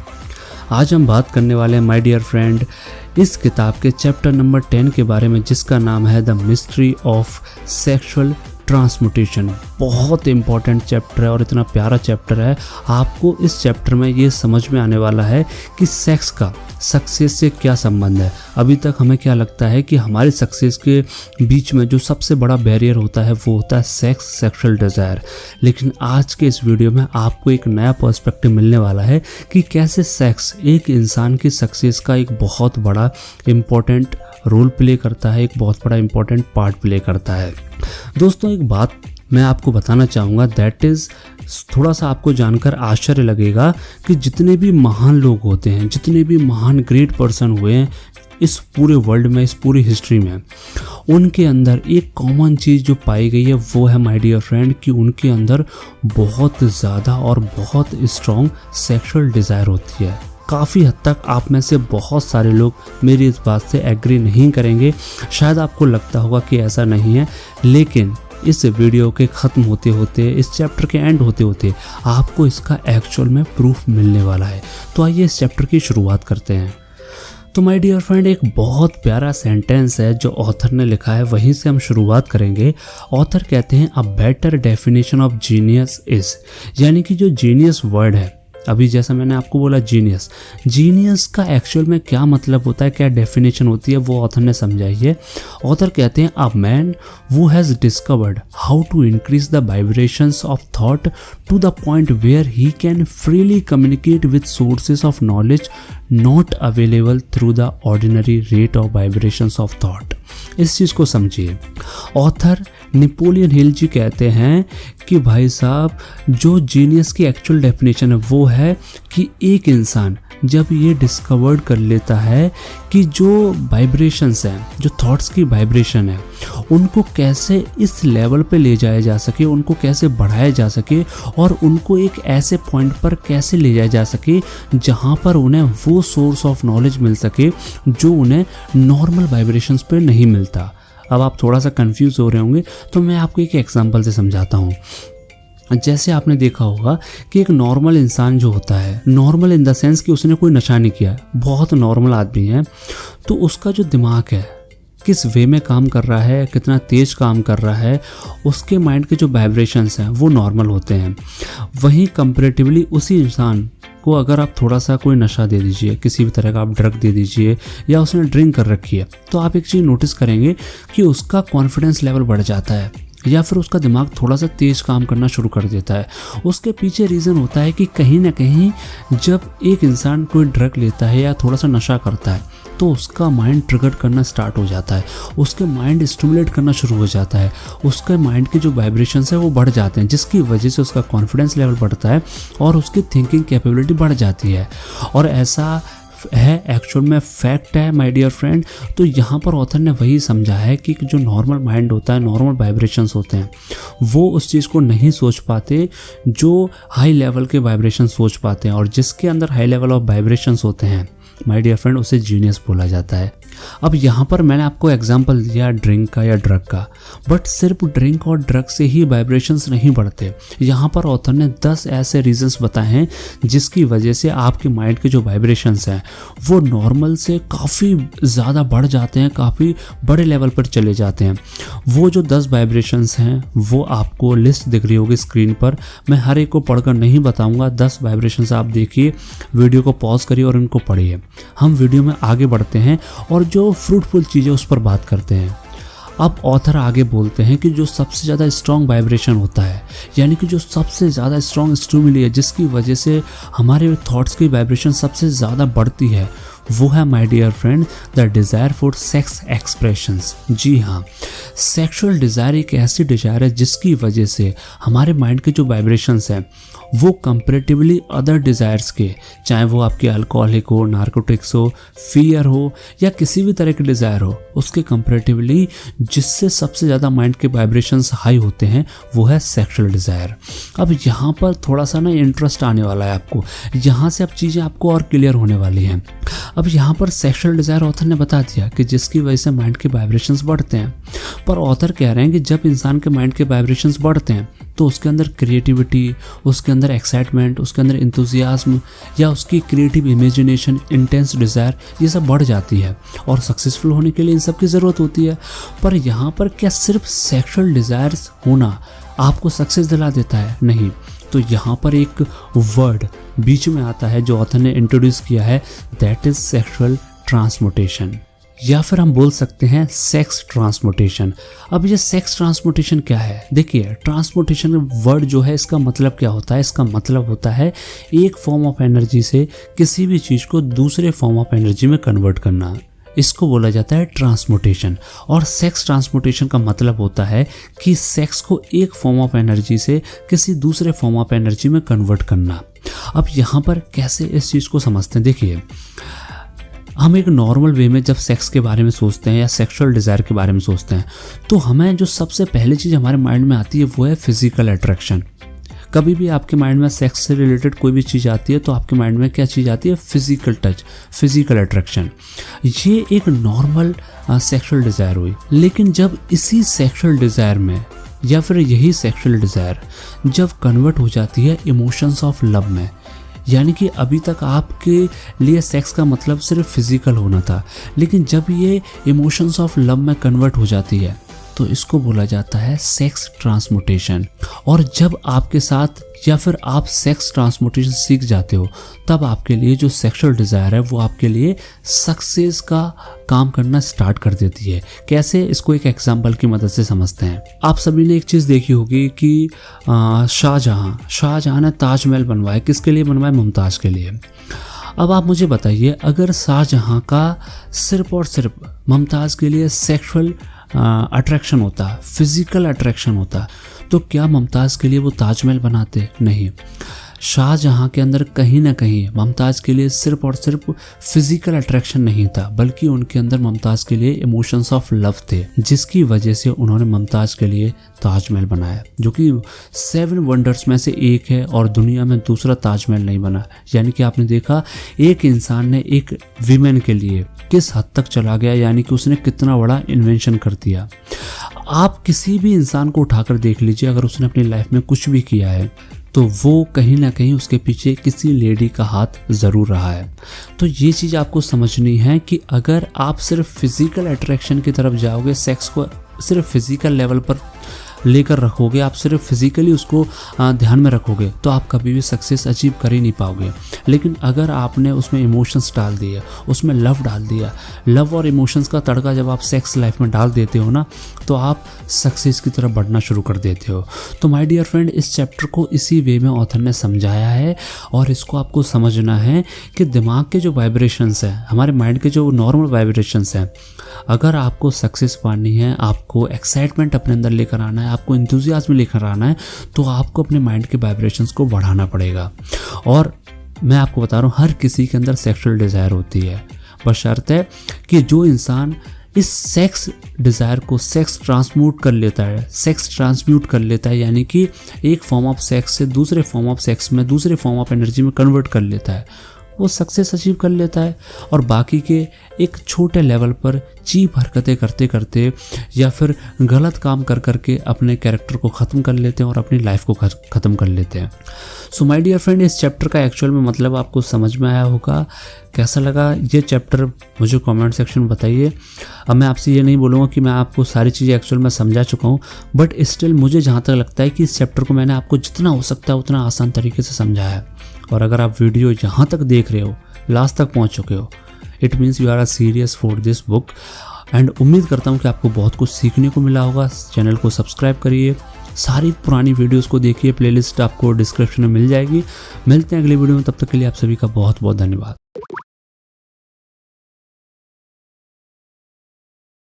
सो माय डियर फ्रेंड, आप सभी ने शोले मूवी का एक बहुत ही फेमस डायलॉग जो गब्बर ने दिया है, वो सभी आप सभी ने सुना ही होगा कि जो डर गया सो मर गया, यानी कि जो डर गया समझो मर गया। हम सभी ने सुना है और हम सभी इस डायलॉग को अक्सर अपनी वार्तालाप में यूज़ करते हैं। लेकिन क्या कभी आपने जानने की कोशिश करी है कि इसके पीछे एग्जैक्ट क्या ऐसा लॉजिक है जो बहुत कुछ आपको सिखा देगा कि इस बात को क्यों बोला जाता है? तो आज हम इस डायलॉग को डिकोड करने वाले हैं और अच्छे से समझने वाले हैं with the help of this book think and grow rich, जिसका चैप्टर नंबर 12 बहुत प्यारा चैप्टर है, जिसका नाम है द सबकॉन्शियस माइंड। बहुत इंपॉर्टेंट चैप्टर है। आइए इसकी शुरुआत करते हैं और इससे आपको ये समझ में आने वाला है कि इस डायलॉग का और इस चैप्टर का क्या रिलेशन है आपकी सक्सेस से और आपके अमीर बनने से। तो आइए शुरुआत करते हैं। दोस्तों, सबसे पहले ये जो वर्ड है ना सबकॉन्शियस, इसका मतलब समझते हैं। देखिए, जब हम सबकॉन्शियस की बात करते हैं तो एक और वर्ड आता है जिसको बोला जाता है कॉन्शियस। अब ये कॉन्शियस क्या है? देखिए, कॉन्शियस का मतलब होता है कि कोई भी काम आप जब कर रहे होते हो तो आप कॉन्शियस फॉर्म में कर रहे होते हो। जैसे अभी मैं इस वीडियो को रिकॉर्ड कर रहा हूँ तो आई एम कॉन्शियस। आप पढ़ाई कर रहे होते हो, आप कॉन्शियस होते हो। आप कोई भी काम अपनी ज़िंदगी में कर रहे हो, आप कॉन्शियस फॉर्म में कर रहे हो। और सबसे इंपॉर्टेंट चीज़, जब आप किसी भी काम को कॉन्शियसली कंटिन्यूटी के साथ रिपीट करते जाते हो तो वो चीज़ आपके सबकॉन्शियस माइंड में बैठ जाती है और फिर वही काम जो एक समय आप कॉन्शियस होकर कर रहे होते हो, वो काम अपने आप आपकी लाइफ में होना स्टार्ट हो जाता है। That is the subconscious and that is the power of subconscious mind. तो उम्मीद करता हूं कि आपको एक हद तक समझ में आया हो कि सबकॉन्शियस क्या होता है और कॉन्शियस क्या होता है। सबसे इंपॉर्टेंट पॉइंट पर हम आते हैं, क्योंकि सबकॉन्शियस और कॉन्शियस क्या है। अगर आप इस सीरीज को स्टार्टिंग से फॉलो करते आ रहे हो तो आपको काफी हद तक समझ में आ चुका होगा कि सबकॉन्शियस और कॉन्शियस क्या होता है, क्योंकि हमने फेथ, डिजायर, डिसीजन, इन सारे वीडियोज में इसके बारे में चर्चा करी है। अब हम सबसे इंपॉर्टेंट पॉइंट पर आते हैं कि सबकॉन्शियस माइंड का क्या रोल होता है हमारे सक्सेस में और हमें अमीर बनाने में इसका कितना बड़ा रोल है, इसको समझते हैं। इस चीज को मैं आपको एक क्रोनोलॉजी की हेल्प से समझाऊंगा, क्योंकि उससे आपको यह समझने में आसानी होगी कि कैसे ये चीज काम करती है। तो क्रोनोलॉजी जो स्टार्ट होती है वो 4 चीजों से मिलकर बनती है, जिसमें पहली चीज आती है माय डियर फ्रेंड थॉट्स, दूसरी चीज आती है पर्सनैलिटी और बिहेवियर, तीसरी चीज आती है my dear friend, that is action. और जो चौथी चीज है माय डियर फ्रेंड, वो है रिजल्ट। अब इस चीज को समझिए। देखिए, कुछ भी चीज जो आपके माइंड में आती है, कुछ भी जो आप सोच रहे होते हैं और लगातार सोच रहे होते हैं, कंटिन्यूटी के साथ सोच रहे होते हैं, तो एक समय ऐसा आता है कि वही थॉट प्रोसेस, वही थॉट्स जो आप कंटिन्यूटी के साथ सोच रहे हैं, वो आपके सबकॉन्शियस माइंड में बैठ जाते हैं। फिर उसका क्या परिणाम होता है कि आपकी जो पर्सनैलिटी होती है, आपका जो बिहेवियर होता है, उसमें वो सारे थॉट्स दिखते हैं। यानी कि जैसा आप सोच रहे होते हैं वो आपके व्यवहार और आपकी पर्सनैलिटी में दिखता है। व्यवहार और पर्सनैलिटी का मतलब होता है आपका बोलचाल। आप वही बोलते हो जो आप सोच रहे होते हो। फिर इसका रिजल्ट क्या होता है कि वही सारी चीज़ें आपके एक्शंस पे दिखती हैं। यानी कि आपने क्या सोचा वैसी आपकी हो गई पर्सनैलिटी, वैसा हो गया आपका बिहेवियर। और जैसा आपका बिहेवियर है, जैसी आपकी पर्सनैलिटी है, वैसे ही आपके एक्शन हो जाते हैं। और जैसे आपके एक्शंस होते हैं माय डियर फ्रेंड, वही आपको रिजल्ट मिलता है। यानी कि अगर मैं आपको इसको आसान भाषा में बताऊं तो मान लीजिए कि आपने टमाटर का बीज बोया है, तो आप क्या उम्मीद कर सकते हैं? क्या इससे आप आलू का पेड़ उपा सकते हैं या फिर आप भिंडी का पेड़ इससे उपज सकता है? नहीं। अगर आपने टमाटर का बीज बोया है तो आपको टमाटर का ही पेड़ मिलेगा। वैसे ही जिस तरह की आपकी थॉट प्रोसेस है, जैसा आप सोचते हो वैसा ही आपके पास रिजल्ट आएगा। इसको ना मैं आपको और आसान तरीके से समझाता हूँ कि कैसे ये चीज़ काम करती है। जैसा ऑथर ने यहाँ पर एग्जाम्पल लिया है, मैं बिल्कुल वैसे ही समझाता हूँ। अब यहाँ पर ऑथर ने 7 पॉजिटिव इमोशंस बताएं और 7 नेगेटिव इमोशंस बताएं। पॉजिटिव इमोशंस कौन कौन से हैं? Desire, faith, love, sex, enthusiasm, romance and hope. और नेगेटिव इमोशंस कौन कौन से बताएं? Fear, jealousy, hate, revenge, greed, superstition and anger. अब इसमें से ना एक एग्जाम्पल उठाते हैं, हम फियर का एग्जाम्पल उठाते हैं, क्योंकि हमने जो कहावत से स्टार्ट करा था ना कि जो डर गया समझो मर गया। अब फियर से शुरुआत करते हैं। अब जैसे मान के चलिए कि एक इंसान है, उसके माइंड में किसी चीज़ को लेकर कोई डर बैठ गया है। आपने कई सारे ऐसे लोग देखे होंगे कि जिनके साथ लाइफ में कुछ ऐसा हो जाता है कि उनके दिमाग में किसी चीज़ को लेकर कुछ डर बैठ जाता है।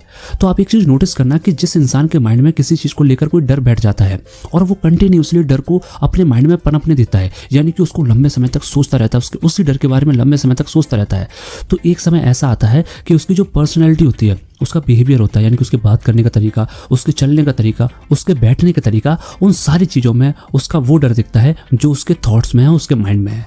और उसी डर के साथ वो काम करता है। अगर वो कोई भी काम कर रहा होगा, कुछ भी कर रहा होगा, तो उसमें वो डर जरूर दिखेगा। एंड एट द एंड जो रिजल्ट आता है, कहीं ना कहीं जो डर उसके थॉट्स में था, उसके माइंड में था, जो उसकी पर्सनैलिटी और उसके बिहेवियर में ट्रांसफर हुआ, जो डर उसकी एक्शंस में कन्वर्ट हुआ, एट द एंड वही डर उसके रिजल्ट में भी दिखता है। इसीलिए बोला जाता है जो डर गया समझो मर गया। अगर आपके अंदर एक बार किसी चीज़ को लेकर डर पैदा हो गया और लंबे समय तक आपने वो उस डर को पनपने दिया, तो माय डियर फ्रेंड आप सावधान हो जाइए कि आप अपनी लाइफ में कुछ भी काम करोगे, वो डर आपका पीछा कभी नहीं छोड़ने वाला। इसीलिए ऑथर ने यहाँ पर 7 नेगेटिव इमोशंस के बारे में बताया है। ये 7 वो नेगेटिव इमोशंस हैं, अगर इनको कंटिन्यूटी के साथ आपने अपने थॉट्स में बिठा लिया और सबकॉन्शियस लेवल पर अगर आप इन 7 नेगेटिव इमोशंस को लेकर चले गए, तो दुनिया जहां की कोई भी ताकत आपको सफल नहीं बना सकती।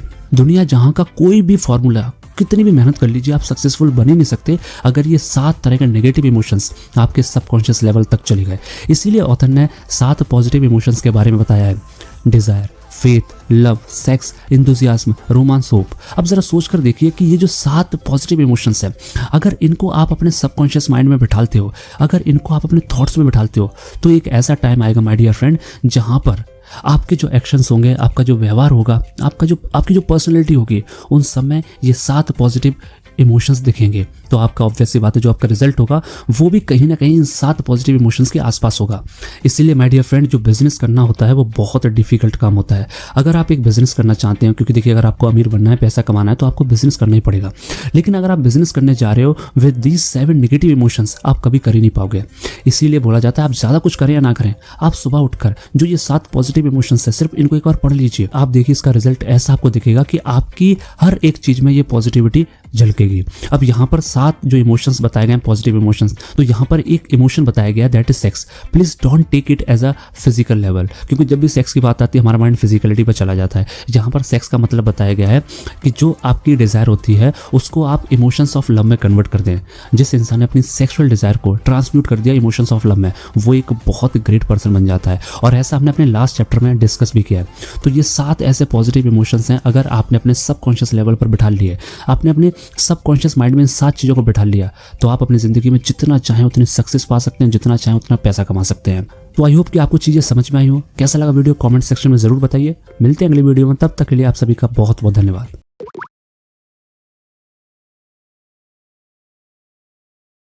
सो वेलकम फ्रेंड्स, आप सभी का फिर से स्वागत है हमारे इस यूट्यूब चैनल पे। एंड उम्मीद करता हूँ कि आप सभी इस सीरीज़ को फॉलो कर रहे हैं और आप सभी हर एक वीडियो को बड़े ध्यान से देखते हैं, क्योंकि हर एक वीडियो जो मैं बना रहा हूँ इस बुक के ऊपर बहुत इंपॉर्टेंट वीडियो है और बहुत ही डीप स्टडी और एनालिसिस करने के बाद मैं आप सभी के लिए वीडियो लेकर आता हूँ। शायद बुक पढ़ने के बाद भी आप इस तरीके से इन चीज़ों को नहीं समझ पाओगे।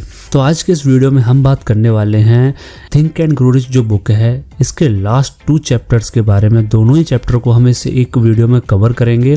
एक चैप्टर है जो कि 12 नंबर चैप्टर जिसका नाम है द ब्रेन, एंड जो 13th नंबर चैप्टर उसका नाम है द सिक्स्थ सेंस।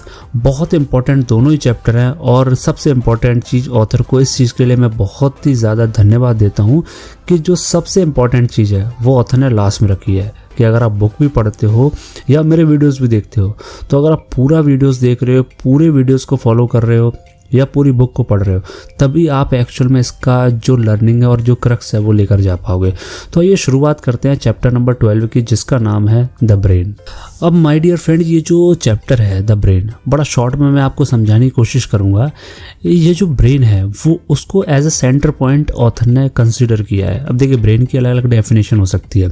अगर आप साइंस के स्टूडेंट हैं तो आपके हिसाब से अलग डेफिनेशन होगी, और ब्रेन की अगर आप किताबों में पढ़ोगे या फिर फिजिकल लेवल पर जाओगे थोड़ा सा, तो वहाँ पर आपको बायोलॉजिकल लेवल पर एक अलग डेफिनेशन मिलेगी। बट यहाँ पर फिलोसॉफिकल बात हो रही है, तो यहाँ पर अगर हम ब्रेन की बात करें तो इसको ऑथर ने as a centre point create किया है, कंसिडर किया है। कैसे, मैं आपको बताता हूँ। देखिए, सबसे इंपॉर्टेंट चीज़ ऑथर ने 2 चीज़ें ब्रेन से कनेक्ट करी हैं। एक है सबकॉन्शियस माइंड और दूसरा है क्रिएटिव इमेजिनेशन।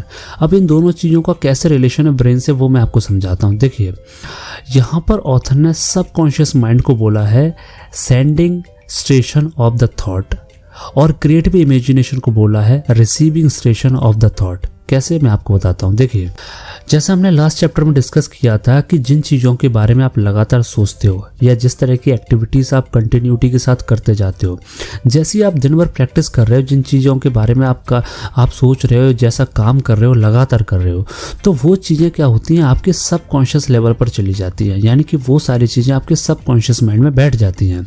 अब होता क्या है कि जो चीज़ें आपके सबकॉन्शियस माइंड में बैठ गई हैं, अब होगा क्या कि वही सारी चीज़ें आपकी इमेजिनेशन के तौर पर काम करेंगी। अब जैसे मैं आपको बताता हूँ कि आप दिन भर क्रिकेट खेलते हो, क्रिकेट खेल रहे हो, क्रिकेट मैच देख रहे हो, आपको एक अच्छा स्पोर्ट प्लेयर बनना है। तो आप जब दिन भर क्रिकेट मैच खेल रहे हो, उसकी प्रैक्टिस कर रहे हो, या फिर जो क्रिकेट मैच होते हैं वो देख रहे हो, रूल्स देख रहे हो, तो क्या होगा, ये सारी चीज़ें आपके सबकॉन्शियस माइंड में बैठ जाएंगी।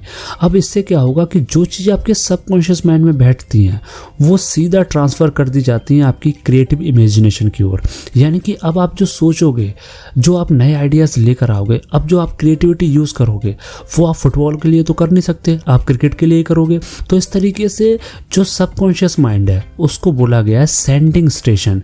वो क्या करता है, आपकी रोज़मर्रा की एक्टिविटीज़ को फीड करता है और फिर उसको सेंड कर देता है आपकी क्रिएटिविटी पर, और इसीलिए क्रिएटिविटी को बोला गया है receiving station of the thought या फिर ऑफ योर माइंड।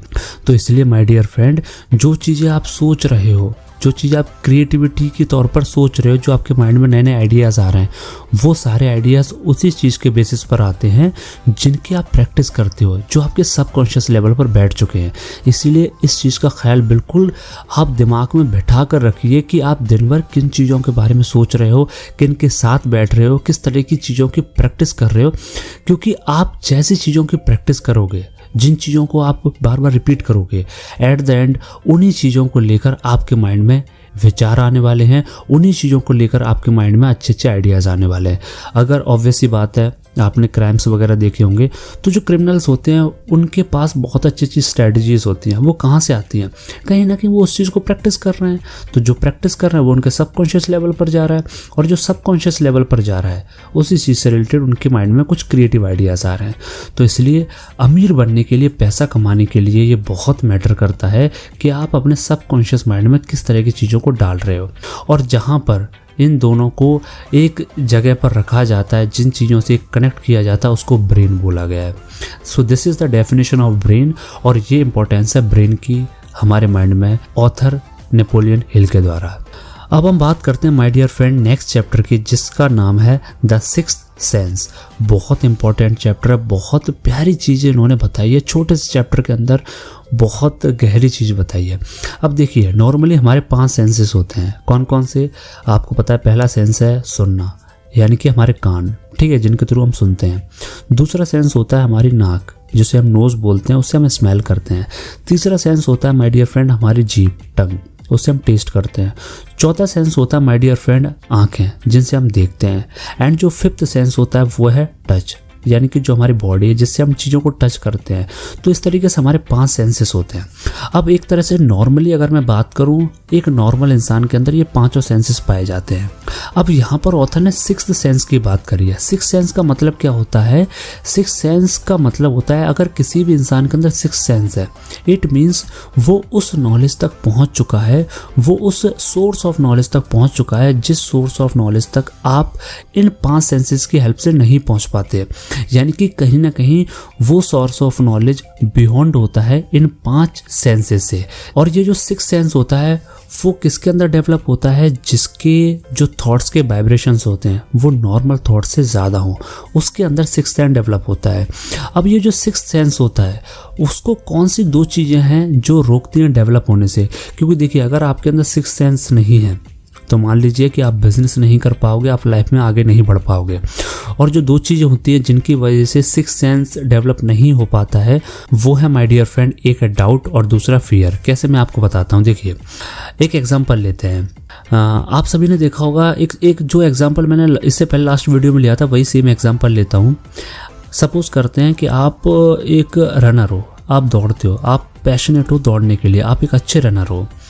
अब आप रोज़ प्रैक्टिस करने जाते हो, सुबह शाम दौड़ने की प्रैक्टिस करते हो, अच्छा दौड़ते हो, ठीक है, आपको अपनी कैपेबिलिटीज़ पर भरोसा है। अब एक दिन क्या होता है कि एक इंसान आता है और आपसे कहता है कि यार ये जो तू जिस ग्राउंड पर रनिंग की प्रैक्टिस कर रहा है या जहाँ पर तू दौड़ रहा है, ऐसे शहर में 10 ग्राउंड है और उन 10 ग्राउंड पे हज़ारों लोग रोज़ दौड़ते हैं। तेरे से अच्छे बहुत सारे लोग हैं जो प्रैक्टिस कर रहे हैं। अब ज़रा सोच कर देख, तेरे शहर में 10 ग्राउंड हैं और अगर हम पूरे देश की बात करें तो जाने कितने ग्राउंड होंगे और कितने ऐसे लोग होंगे जो तुझसे अच्छे दौड़ने वाले होंगे। तो यहाँ पर अगर आपको अपनी रनिंग जो स्किल्स हैं उस पर अगर आपको बिलीफ नहीं होगा, उस पर अगर आपको हार्डकोर स्ट्रॉन्ग बिलीफ नहीं होगा, तो आपके अंदर यहाँ पर एक डर पैदा हो जाएगा, फियर पैदा हो जाएगा और आपके अंदर एक डाउट पैदा हो जाएगा। इट मीन्स कि आपके माइंड के जो वाइब्रेशंस हैं वो नॉर्मल वाइब्रेशंस हैं। क्योंकि जो नॉर्मल इंसान होता है, जब आप उसको इस तरह से बात बोलो तो क्या होता है, वो यहाँ पर डर जाता है, उसके अंदर एक डाउट पैदा हो जाता है। तो अगर आपके अंदर भी ऐसा हो रहा है, इट मीन्स कि आपके माइंड के जो वाइब्रेशंस हैं वो नॉर्मल है। और जिसके माइंड के वाइब्रेशंस नॉर्मल होते हैं उसके अंदर 6th सेंस डेवलप कभी हो ही नहीं पाता। लेकिन अगर आपको अपने ऊपर पूरा भरोसा है, अपनी रनिंग जो स्किल है उस पर पूरा भरोसा है, आप ये हार्डकोर उसको बोल देते हो कि कितनी भी दौड़ने, मुझे पता है मैं प्रैक्टिस कर रहा हूँ एंड मैं सबसे अच्छा करूँगा। अगर आप ऐसा मानते हो और ऐसा उससे बोलते हो और उसकी बातों से डिमोटिवेट नहीं होते हो, इट मीन्स कहीं ना कहीं आपके माइंड के जो वाइब्रेशंस हैं वो नॉर्मल वाइब्रेशन से ज़्यादा हैं। इट मीन्स आपके अंदर 6th सेंस डेवलप हो चुका है। आप सिर्फ कानों सुनी, आंखों देखी या जो टेस्ट या टच या फिर जो स्मेल, इन सारी चीज़ों से ऊपर जा चुके हो। आपको कोई डगमगा नहीं सकता है, यानी कि आपके अंदर एक नशा आ चुका है। जैसे मैंने आपको बोला कि जो इंसान ड्रिंक कर लेता है या किसी भी तरह की कोई ड्रिंक करता है, दारू पीता है, पैग लगाता है, आप देखना कि वो कितना भी डरपोक क्यों ना हो, लेकिन अगर उसने ड्रिंक कर रखी है तो उसके बाद आप उसका कॉन्फिडेंस देखना, उसके अंदर से डाउट और फियर पूरा ख़त्म हो जाता है। अब मैं यहाँ पर आपसे नशा करने की बात नहीं बोलूँगा, मैं आपको ये मोटिवेट नहीं करूँगा कि आप ड्रिंक करना शुरू कर दीजिए।